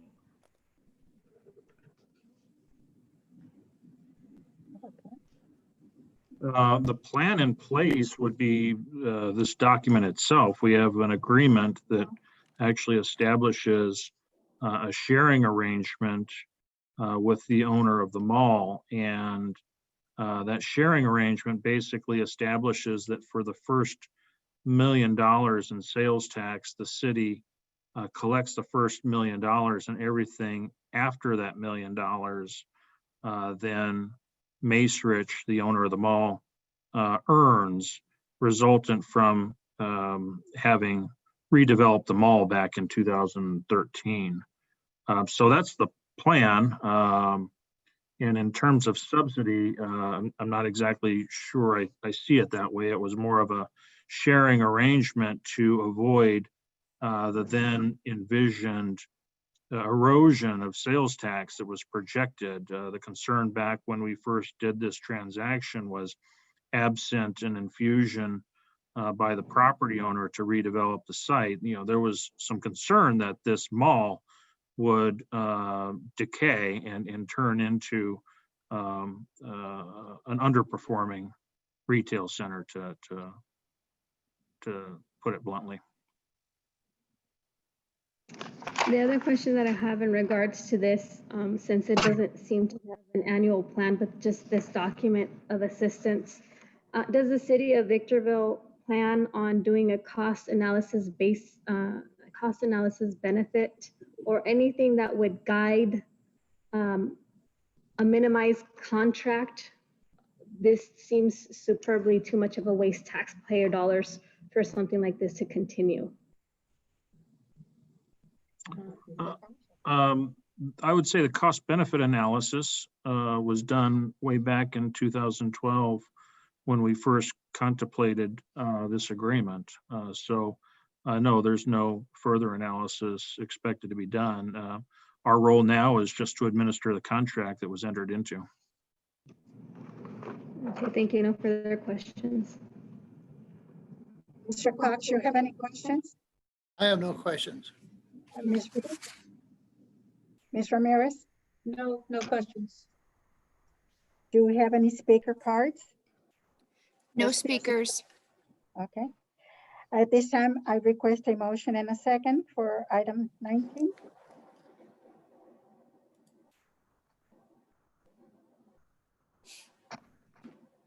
I'll make the motion, Madam Mayor, on the basis that this is a contractual agreement that we are tied to. So, I second it. I have a motion made by Councilmember Cox, seconded by Mayor Pro Tem Ramirez. Any further comments? If Councilmember Gomez would like to speak and comment. Go ahead. So my comments in regards to this is just a lot of disdain. It's my opinion, along with a lot of community members that I've come in contact, that this is a type of robbery of tax-paying dollars that's being used basically for a loss. Many of the residents and many of the commercial use of many of the surrounding areas within this mall have specifically stated that to me verbatim. Nothing is hearsay that I'm speaking to you of today.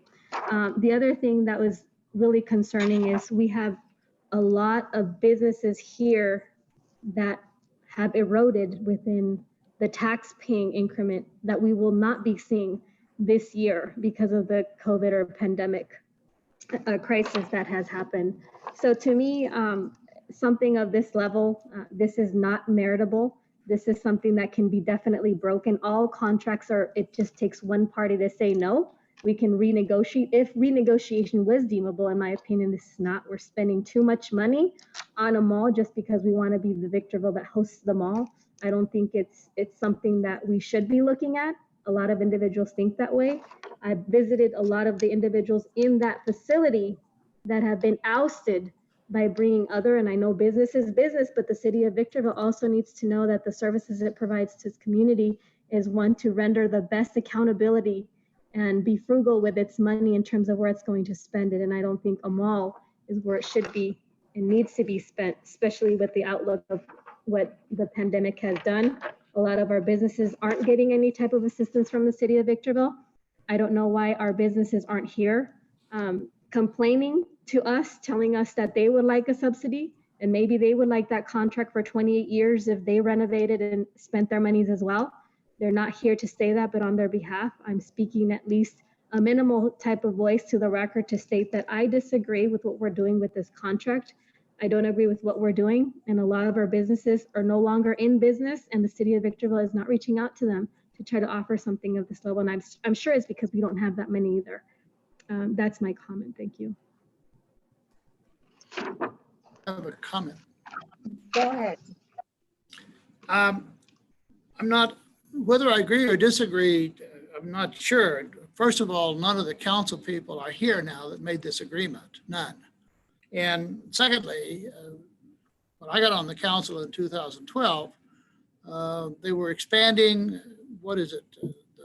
The golf place, Sears has expanded, J.C. Penney's has expanded. I don't think anybody, my hindsight is really great, but the future wasn't so good. They did expand the mall, they complied, and a lot of businesses were thankful because they saw the mall closing and they saw the fact that they would all be leaving. With the city's assistance, actually the people who buy, it's remained open and viable. Nobody could see COVID-19. But if we were all going to vote it on today, we might not vote the same way. The only thing we have to be held accountable for, all 5 of us, is the contract itself. And since a council member has indicated that all it takes is one party to say no, city attorney, you're going to have to respond to that, because if that is the case, we need this on the next agenda. If that was the case, we wouldn't have any contracts ever. A contract is binding between 2 parties. And the only way you'd break a contract like that would be through litigation. Well, I'm told, although none of us maybe none of us would have voted for this had we been on the council. It's a past council, we're bound by it, we have a contractual agreement. I'm told we have no choice. And if that's not true, we need to know. You're absolutely right. We are bound by this contract. Then I call for the vote, Madam Mayor. I'm sorry. I did have a comment. Yeah. I'm sorry. I did have just a very quick comment, and you both have just said exactly what I was going to say, Councilmember Cox and our city attorney. We are bound by the contract, and if the city were to vote this down, it would place itself in an untenable position. Thank you, Madam Mayor. Thank you. That is the truth. Internet. I do have a motion by Councilmember Cox, seconded by Mayor Pro Tem Ramirez. Roll call vote, Councilmember Cox? Yes. Councilmember Gomez? Nay. Councilmember Jones? Aye. Mayor Pro Tem Ramirez? Yes. Mayor Garcia? Yes. Motion passes with Councilmember Gomez voting no. Now we move on to item number 20. Calling for the general municipal election and consolidating with the statewide election with the San Bernardino County Register of Voters. The recommendation is that the City Council adopt resolution numbers 20-060 and 20-061. Council members, any questions? Ms. Gomez? Yes, so what is happening today, this is for the general tax, is 2016, 63,000 and somewhat, and then for 2012, 46,000. Is that what we're doing here? Right. Item number 20? Yeah, you're correct. Yeah, I'm reading item 20. You're referring to the first page. Yeah, you're correct. The question is cost. It's going to increase. So would anyone like a stab at replying to my question, or should I repeat it? Yes, can you please repeat it? Yeah, so it's my understanding that the monies that we're approving tonight, if this is the case, since it talks about the general municipal election and the consolidation, it's really talking just about the general tax. I don't know if it's incorporating the election for council members as well, but it's my understanding that it's just for the general tax, how much we're spending. No, this doesn't have to do with the general tax. This is just for the election. We don't know the cost of the election at this time until after the election. Right. So does this communication include the unknown of the general tax election, or it doesn't? We have money budgeted for the election. But again, this year, it's because of the Registrar of Voters and the Secretary of State and all the mail-in ballot postage page, they anticipate it's going to be much higher this year. But again, we won't know until after the election. This one is just calling for the election, the regular election for the 3 council members, and we consolidate with the San Bernardino County. Oh, okay. So then let me re-ask, or let me rephrase then. So this approval is not yet considering the general tax that the city of Victorville is going to draft for the general election. Is that the case? What do you mean by that? Keith, do you want to respond to that? That's correct. It is correct that the general tax monies are still not incorporated for the fiscal year 2020-2021 budget.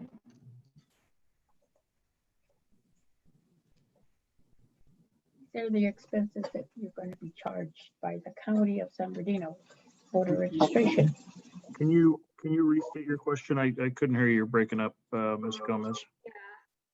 Yeah, so it is the case that the general tax that the city of Victorville will be incorporating in November is not included in this item budget for the 2020-2021 budget. I believe that to be correct. With certainty, is that accurate? What I can tell you with certainty is we budgeted a certain amount. I don't have that amount in front of me. The city clerk may have it, but when we approved our budget at just our last meeting, I guess, there was a line item in there for election related expenses, and that's an aggregate number, not knowing exactly what our share of the total cost is going to be, and that would be for all measures or council members participating, council positions up on the ballot in the November election. Okay, Doesn't have a direct relationship to expenses associated with the measure.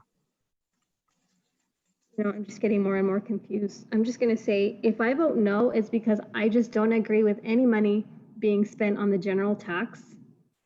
And if this is what it's incorporating, because there's an item line that has an incorporation of monies that we don't know for the expenses of November, I can't vote for something like that because I'm not for it. So this item is to help pay for our share of the election. Now, the election in November is a general election. It's to provide the opportunity for the public to cast a vote. And as we could foresee it right now, for council seats that are open, it could be for a measure. It could also include an initiative if in fact that initiative qualifies. It's an aggregate cost for the election, not specific to a particular measure. Thank you for that clarification. Ms. Jones? I have no questions. Thank you, Madam Mayor. Ms. Ramirez? No questions. Mr. Cox? No questions. Thank you. Do we have any speaker cards or speakers? No speakers. I need a motion and a second to approve or disapprove item 20. Madam Mayor, I move that the City Council adopt resolutions 20060 and 20061. Second. I have a motion by Councilmember Jones, seconded by Mayor Garcia. Any further comments? Yes. So definitely my vote's no. I'm not going to be participating in any way or fashion in anything that has to do with a measure that was with the general tax. I don't want to be associated with that general tax. I'm not going to tax myself. I don't want people to tax themselves.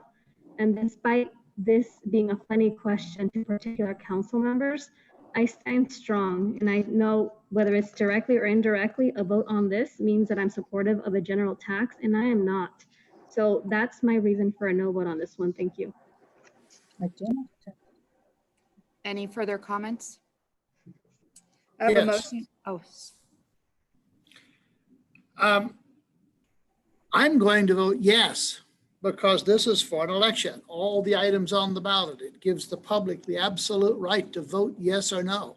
They get to make the decision on who the assemblyman, the senator, the congressman, they get to make the decision on the city council. They get to make the decision on whether or not we're going to have approve the initiative or turn it down. They get to make the decision of whether or not to put a 1% vote. And regardless of how I feel on any of it, there's no way I'm going to vote no to deny the public the right to vote.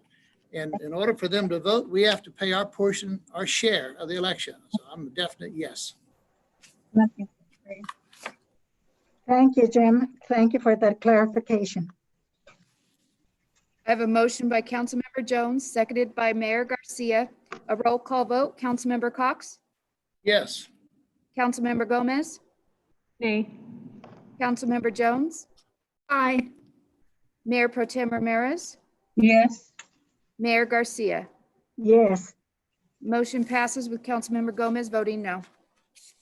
Now we move on to item 21. Request of the City Council of Victorville to provide a letter in support of Senate Bill 1386, which clarifies the cost of water service chargeable to property owners.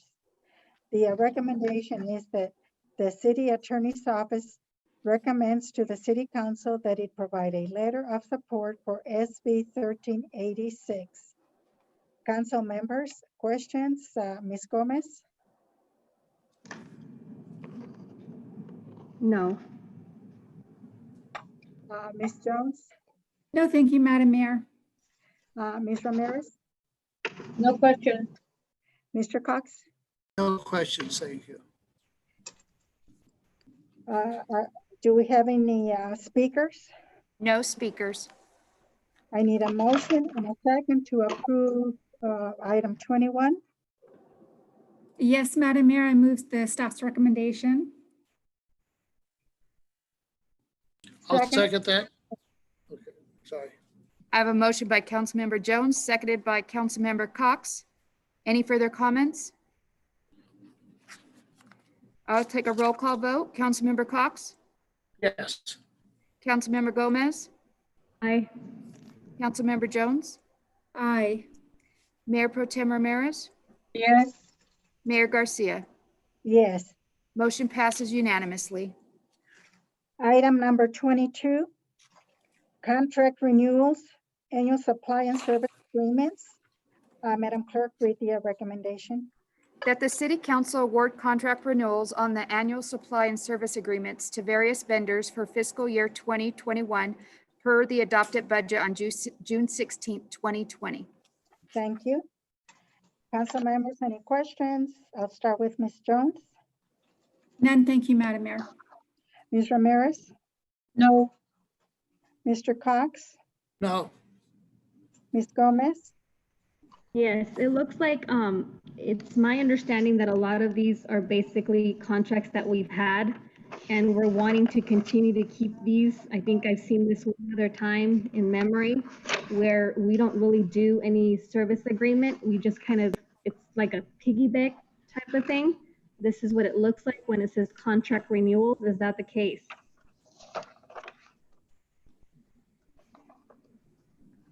Yes. I'm sorry, did someone say yes?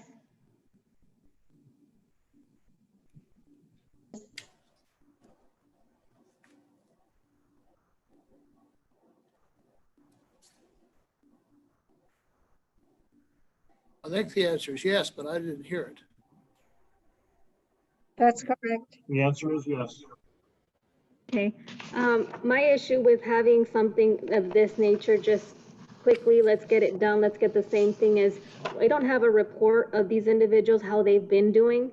And I'm sure staff knows how they've been doing, but as a council member, I hold myself accountable to understanding how these individuals are servicing our general public. And because I don't have a reporting of this, I wouldn't find a general blanketed form to do something of this level. Why is staff making this general blanket statement for contract renewals, or is this just a portion of them? Madam Mayor, members of the council, we evaluate the services of all service providers to the city on a regular recurring basis. And if we had an issue to where we believe the service provider wasn't providing us with the best service at the best price, we wouldn't be recommending them to you. So with that being said, and that being the threshold, this item would not contain vendors that we've evaluated to where they don't meet our standards. So they've already gone through that check. Effectively, what you have here, and I think another simple comparison to the contracts that we have here. Typically, we enter into service agreements that are for a period of 5 years, but they have to be renewed every year. That every year is important to us because it gets us an opportunity to decide if we want to renew. So that's why these items are being brought to you. They likely still have remaining term left, but it's up to us to decide if we want to continue with them. And certainly if they weren't providing quality service at the best price, they wouldn't be here on this list. Thank you for that clarification. And what is the regular or reoccurring, what do you define that as?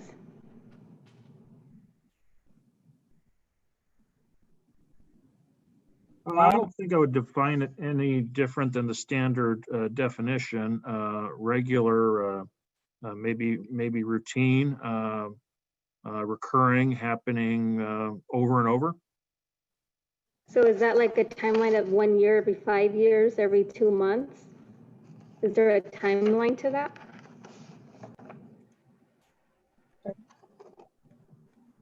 Well, I guess as it relates to this item, it would be the typical, we've got a 5-year term to a contract to where we have an ability to renew it on an annual basis. I think that renewal opportunity on an annual basis would meet that definition of recurring. Okay, and how egregious must we take someone out from the list to know that the service was beyond a reasonable of a doubt that wasn't even service quality based? I don't think there's anything egregious in our decision making. I think it would be very simply put, whether or not they're performing, whether or not they're the most cost effective, is the service quality. Sometimes vendors choose not to provide us a service anymore because maybe they can't, and that would be a reason to not renew. Mm-hmm. And so there's purchasing codes that allow us to just continuously do like a blanket share and then just continue to approve these individual vendors?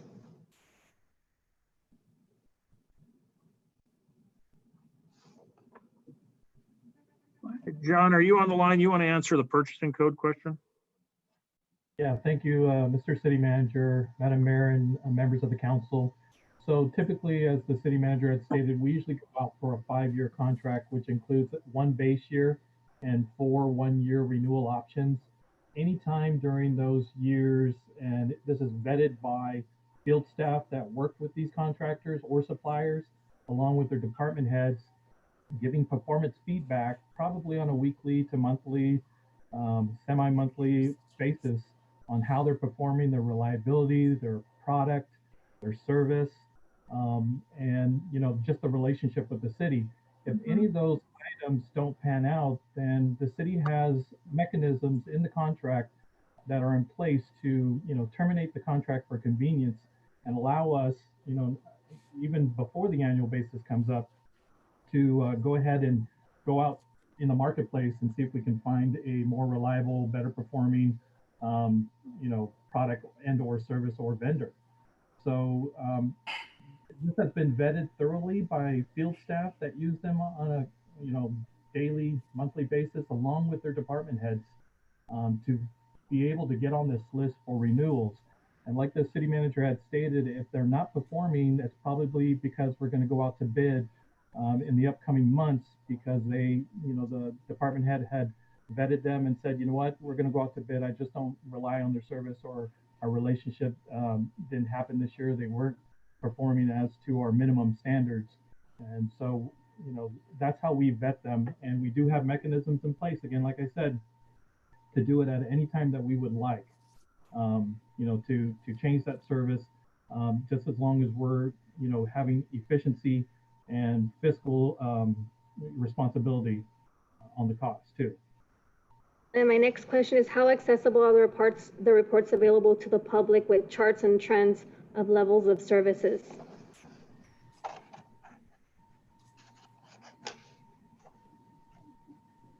Well, talking about reports to the public. Relating to this item, I'm not exactly sure that we put charts and trends together for the public to view. If the council was so desirous, we can certainly see what abilities we have, but at this time we don't do that.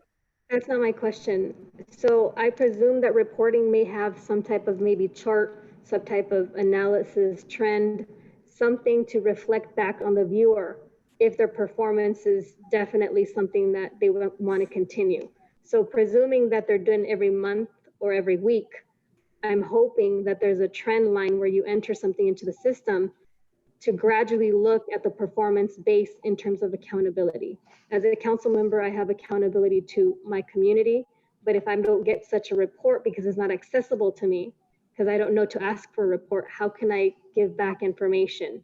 And how many layers of oversight are there?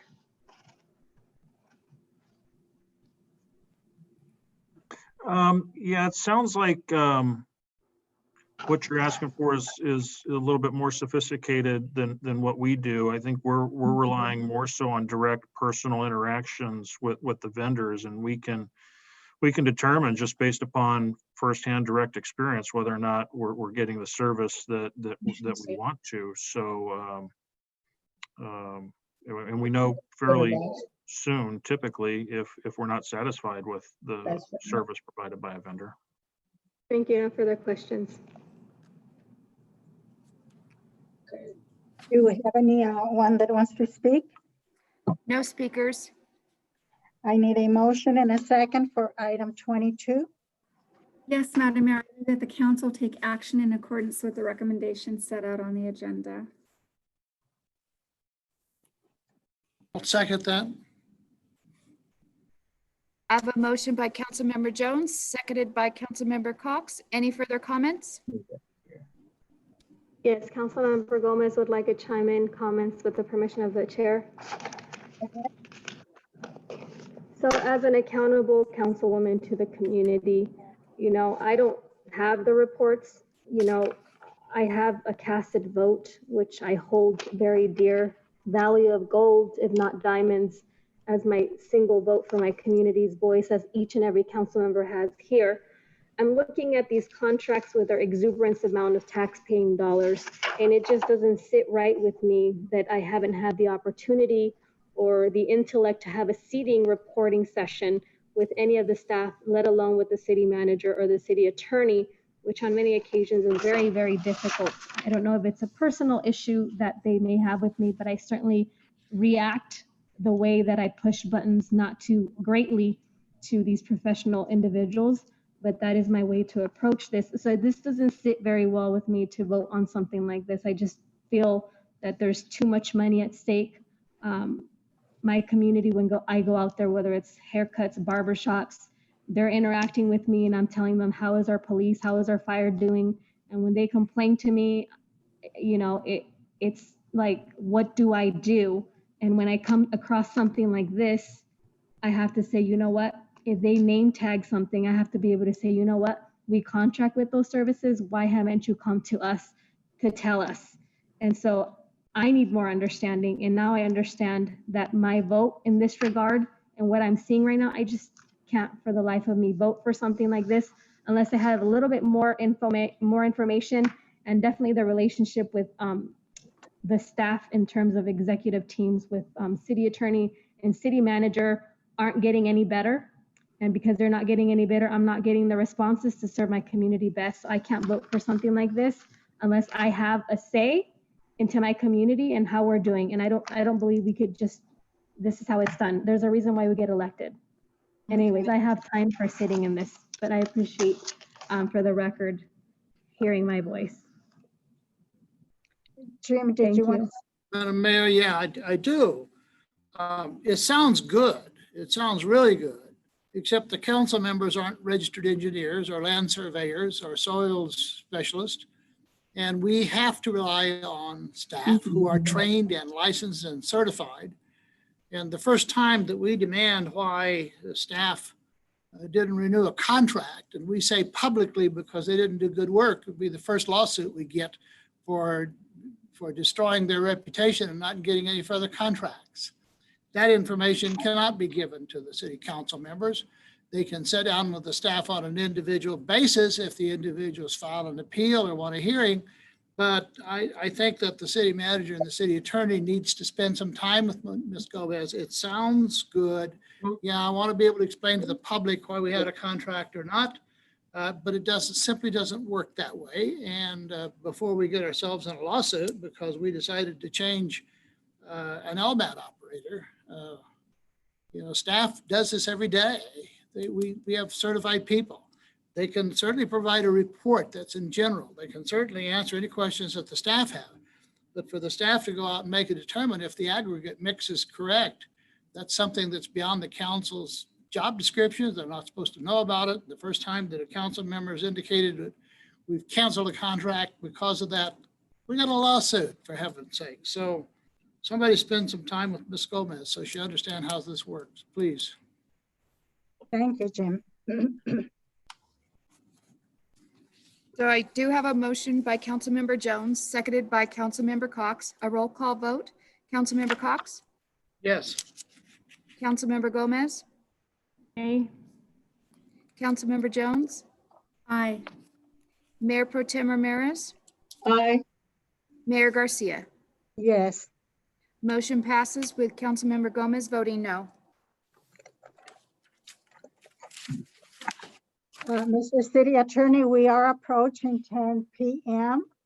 We're into public comments. Do I continue or shall we take a vote to adjourn? The policy manual, Mayor, the policy manual says that you should not be taking up new business items after 10 o'clock. What's remaining on the agenda are not new items of business. Therefore, recommendation will be proceed unless the council obviously wants to do something different. It's always up to your prerogative as to what you want to do.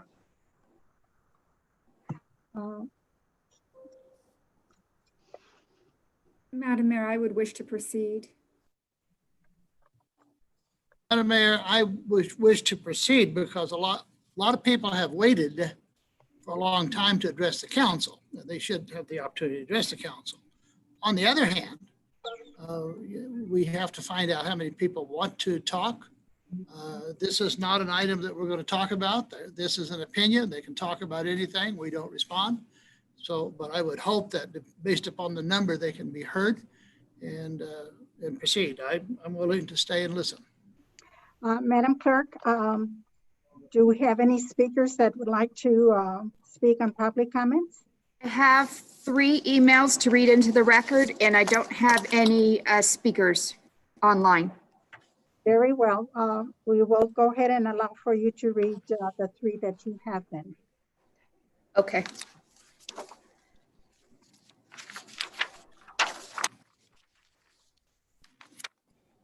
Dear constituents of the city of Victorville, I'm writing to manifest my full support for Paul Marsh, candidate for Victorville City Council. While possessing over 40 years experience in the political arena and having worked for the most powerful, highly respected and well-known leaders in city of Los Angeles, I must share that the significant and essential qualities portrayed of candidate Marsh has been above imagination. Take note that a candidate does not make him or herself competent by way of an appealing website pages, number of followers, glorifying verbiage, photos, videos, etc., but rather one's demonstrated leadership, character, tenacity, dedication, loyalty, honesty, perseverance, bravery, and courage to stand for the people of this city in which they otherwise would not be in a position to do for themselves, as in the elder, disabled, and the blind. Candidate Paul Marsh has demonstrated those highly essential and significant characteristics and more. Note that candidate Paul Marsh has consistently and tirelessly dedicated and committed all of himself by placing the best interest of the people of the city of Victorville before himself and his family, by way of attending every council meeting and workshop to excel above and beyond the expectations of the community and in the highest interest of citizens of whom he is dedicated and committed to service. All of these qualities and characteristics has been full and by far established within his deepest sincerity, genuine heart, and more. Without hesitation, candidate Paul Marsh has on several occasions courageously and bravely fought for the people of the city of Victorville. Candidate Paul Marsh has without question and hesitation, fearlessly and boldly stood up against angry opponents, despite the number at one given time facing the most heinous and dangerous civil unrest of all times. There are no better words or actions proven such as these. There is no question that the courage, bravery, dedication, and perseverance which candidate Marsh has evidently displayed has gone above and beyond his call of duty and has far exceeded the expectations of the community in which he serves. Therefore, I ask that without hesitation, you look deep into the future and in the best interest of the city of Victorville and vote for candidate Paul Marsh as one of the next elected city officials. God bless America and those under his nation. Respectfully, Ruth Maria Cordova. The next public comment is from Deanne Hudgens. Some time ago, I addressed the issue of the filth in the parking lots and entrances to many stores. It hasn't improved, it has worsened. For health reasons, we are required to wear masks to enter these establishments in order to spend our money. Why aren't there health and safety requirements for business property owners to maintain the outside of their property? Last week, my husband and I were walking across the parking lot at Winco when we saw an adult assisting a child as he urinated outside a vehicle. We've also seen people spitting on the surfaces. Tell me that's not a health violation. Who knows what we're walking through going from our car to the entrance? They are dirty diapers, discarded fast food, rotting foods, and liquids on the surface of the parking lots. What we walk through gets on our shoes and gets taken into our homes. Why can't there be a health cleanliness rating for the outside like there is for the inside? And the last one I have is from Roger LaPlante. He says, good evening, Madam Mayor, Victorville City Council and staff. My name is Roger LaPlante, resident of the city of Victorville and a member of the city's homeless task force. I want to first say how sad I was to hear about Malcolm's death near our public library. And it was also sad that many tried to play politics with this tragedy. Our time and effort is better spent working for the betterment of all our residents in this city. God bless Malcolm's family. And those are all the public comments I do have. Thank you so much. Now we move on to reports from our city manager. Thank you, Madam Mayor and members of the council. Just a few items, and starting out with a little bit of a factoid about our illegal fireworks campaign. We marketed it as if you light it, we'll write it. And we did issue over the course of the last month quite a few citations. We issued a total of 180 citations, and those were in the $1,000 variety based upon your previous action to actually try to discourage firework activity.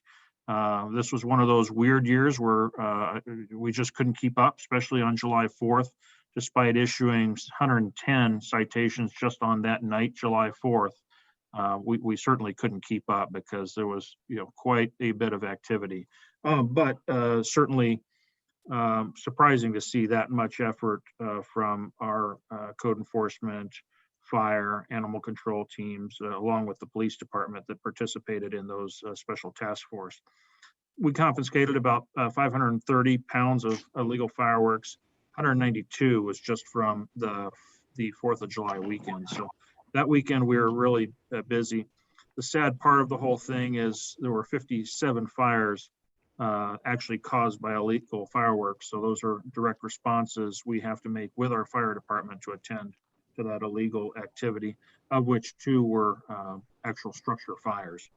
Beyond that, we have a couple of engineering projects that are moving forward.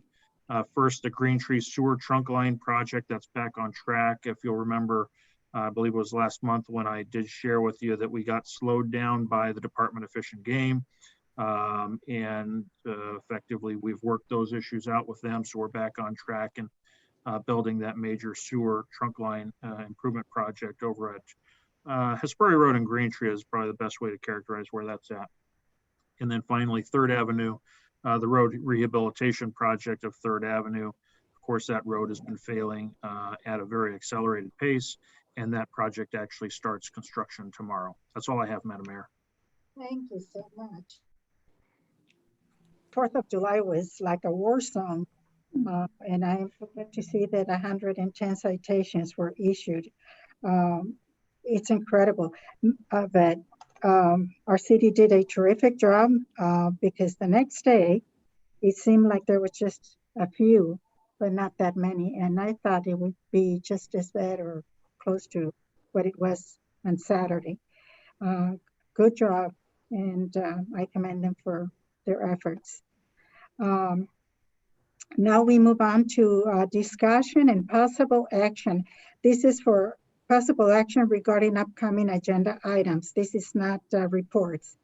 This is for agendizing items. I will start with Ms. Jones. Do you have anything? I do. Thank you, Madam Mayor. So as council member, have a primary responsibility to be good stewards of the public interest, to serve honorably for the people of Victorville. We're called upon to provide quality leadership, operate within the confines of law, policy, and procedure, and abide by professional governance standards. However, when one of us intentionally and or repeatedly engages in improper conduct, an informal reprimand should be considered. Doing so could easily be viewed by this body not only as a reasonable means to hold itself accountable to the people, but also as a good faith effort to help restore confidence in the integrity of their local government. It is my belief, Madam Mayor, that Councilmember Gomez's conduct, which includes statements made and positions taken, have risen to a level that demands a response from this council. With that said, Madam Mayor, I move number one, and by the way, I've given an advance copy of my motion to both the city attorney and the clerk because it's a lengthier than usual motion. So I move number one, that the city council place on the August 18, 2020 agenda an action item wherein we consider adopting a resolution drafted by the city attorney to express disapproval of Councilmember Gomez's conduct related, but not limited to, harassment of city staff and city council appointed staff, joining with and inciting members of the public to shut down City Hall to prevent the administration of business during meetings of the City Council, violating mandates regarding confidential information, refusing to obey the chair's directives, and publicly impugning the character of an audience member during a City Council meeting. And number two, that the City Council additionally consider making a finding for inclusion in the resolution to declare Councilmember Gomez's conduct, actions, and her statements as having occurred unilaterally and outside the scope of her role and responsibilities as a city council member, and further that any such future conduct, actions, and or statements will at once carry with it the same finding by the city council without abrogating the right to elevate the matter to public censure. Thank you, Madam Mayor. That's a motion, so do I have a second? That was for discussion. Second. I have a motion by Councilmember Jones, seconded by Councilmember Cox. Any further comments?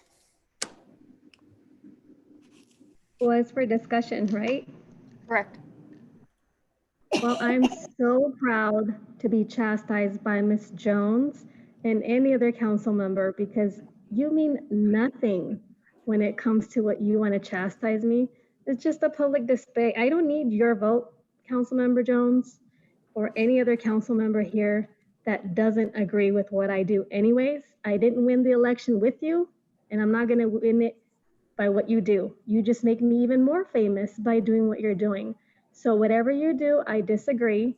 I'm going to tell you that I have nothing personal against you if I called out your name, Ms. Jones. I just don't. I really care deeply about you as a person and every other council member. So if I get upset or passionate or it seems like I'm upset, it's just because I felt at moments that I was being attacked. But you know what? It's come to the point where it just means nothing. What means is the community coming out here and doing what they do to be heard is all I want them to do, is be heard. And if I'm that instrument of that peace mouth that's going to let them be heard, you know, my actions is me. I'm not going to change. You see what you get. I've been elected and I've acted just accordingly as I was and continue to be elected. So I appreciate the fact that you are concerned from your personal opinion and your personal perspective. I totally don't see it that way. And as a Christian woman, I think that you should see through the eyes of Jesus Christ rather than through the eyes of something that would want to persecute me or even talk ill about me. I think it's best that you use your Christianity and the Bible and show love and sit down with those hypocrites and sit down with those people that have leprosy and really embrace them and show them your love, because I know you have it. And I know this is not you that speaks. I know this is someone else that speaks deep down inside, but you know, truly I love you and I care for you. And if I said anything that offends you, please disregard. That's not my intent. I'm just happy to know that my name is every so often manifested. And if I come up in a resolution and colleagues would like it, this is who I'm going to be. I'm not going to change. I will continue to do my role as the voice of the people, and this is who I am, and I'm never going to change. This is who I will always be. But I appreciate you calling out my name. Thank you very much. Madam Mayor, and for me, and I'm confident for the rest of the council, there is nothing personal about this. Councilmember Gomez is correct. Business is business, however. And we've got to make sure that we distance ourselves. You know, this is something that we have to consider. Do we want to make a statement of disapproval? I don't want to get into arguing this item because that's not appropriate. Whether or not we want to make a statement of disapproval, you know, it is always an unfortunate and sad thing to eisegete scripture rather than to exegete scripture. Thank you, Madam Mayor. Thank you. Any further comments? I do have a motion by Councilmember Jones, seconded by Councilmember Cox. I'll take a roll call vote. Councilmember Cox? Yes. Councilmember Gomez? Aye. Councilmember Jones? Aye. Mayor Pro Tem Ramirez? No. Mayor Garcia? Yes. Motion passes with Councilmember Gomez and Mayor Pro Tem Ramirez voting no. Ms. Ramirez, do you have anything that you want to agendize? No, nothing for the agenda. Okay. Mr. Cox? I don't know if this is for the agenda or not. My computer is completely overloaded with this form letter from hundreds of people that totally disregard the facts of Victorville, calling it a white flight suburb when in fact it's not, it's never been. Also claiming that the city withheld the information when the city withheld nothing. I don't know who's behind this, but the newspaper reported the truth, and whoever sent the form letter out will not tell the individuals the truth, whoever's behind it. And we, you know, maybe if we just ignore it, then we start just ignoring everyone that comes up with a lot of BS?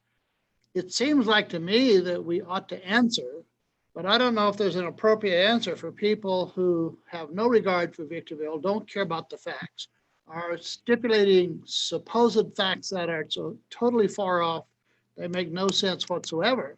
And so I wonder if the key, we're here to make the city better. That's what the councilman's supposed to do. There's no doubt in my mind that those people are here to tear down the city. And so I don't know if we put this on the agenda, if we ignore it, do we erase? I've got 97 emails that I haven't read because they all say the same thing from ill-informed people. The people behind this are probably really proud of themselves. Boy, I bet their mothers are proud of them too, but just lying through their teeth with no conscience whatsoever really hurts. And especially because of the people that I talk to say, they're saying horrible things about the city that's patently untrue. And when is the city council going to defend its citizens? And the only way I know how to do it is put it on the agenda. So comments from other councils are welcome, but I think we can't keep ignoring it. Newspapers have answered it. I don't know who does this. I don't know how they do it, but they're really just having a good old time tearing things down. And I've gone through the list. I don't know of a single name that's helped build anything up. Maybe that's just the way it is, but it's up to the council to determine if it needs to be put on the agenda or not. But I'd like to see it on the agenda. I think we have a responsibility to 127,000 people that we're not a trashy, rundown community. We're proud of Victorville. But the people behind this and the people supporting it obviously want to tear the city down. They need to be exposed, whoever they are.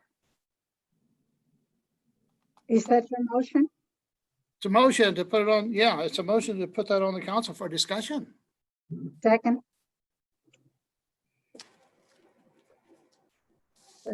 Question, I have a what is the issue that you are saying that we're going to discuss? Well, I have on my computer, I'm assuming I'm not the only one because they're addressed to you and the mayor and the rest of the council.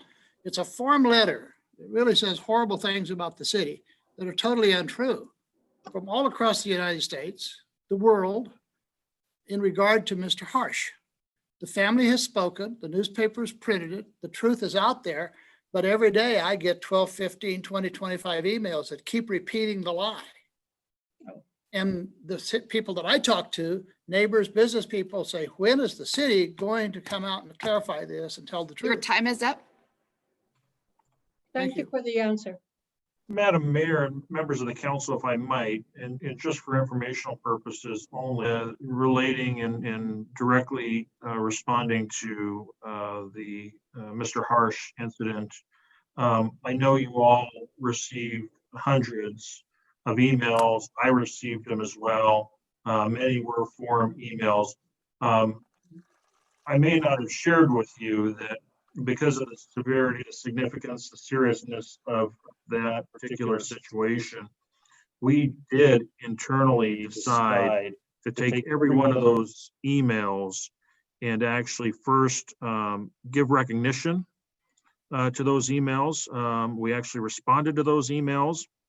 And then, of course, when the facts were determined and published, we actually responded again to those emails, sharing with them what the end result was, what the real facts were. So I'm aware that we are all still receiving some of those emails, which it definitely suggests there's some uninformed out there. But as we receive those, we still respond to those emails with what the end result, what the facts were, and we still do that today. Okay. Then I'm satisfied with that, Madam Mayor. Thank you. Then I reverse my second on that one. Let's see, who did I not call? Ms. Gomez, did you have something to agendize? Yes.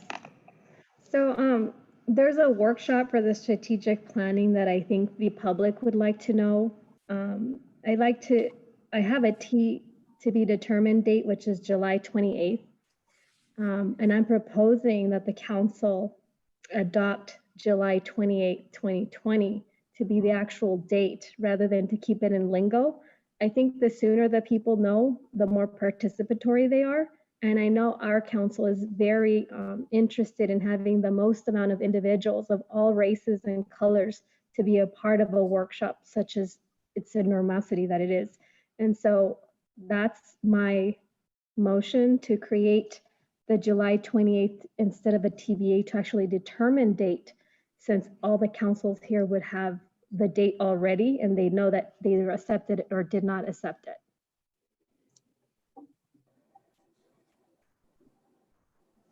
Is there a second? There being no second, the motion dies. And then the second motion that I would like to bring for the community and the input is there's a voluminous amount of individuals that would like to be more participatory in terms of the language and distribution of just information to be more understanding and civically engaged.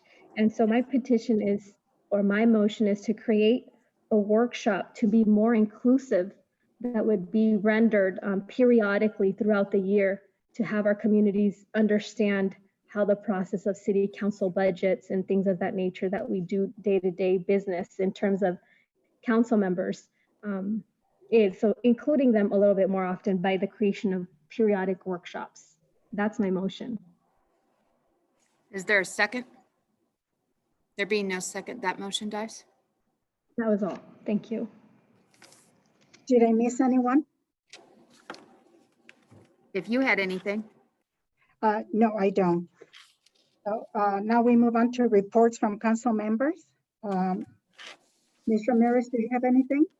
Reports? Yes, I would. I'd like to commend the city manager for his PR regarding the 4th of July with the businesses, restaurants. I think it was wonderful that they were allowed to be out there enjoying the 4th and also having business and having people of our residents being able to enjoy the company of their friends. So I commend you, Keith, on that. I think it was a wonderful idea, and I hope that we can do it more often to show our support for our city. Thank you. Jim, did you have a report? I don't have anything. Thank you very much. Ms. Jones, do you have a report? I do, Madam Mayor, very briefly. I would like to thank Pastor Eric Allison of the Agape Christian Worship Center. I believe it was on the June 16th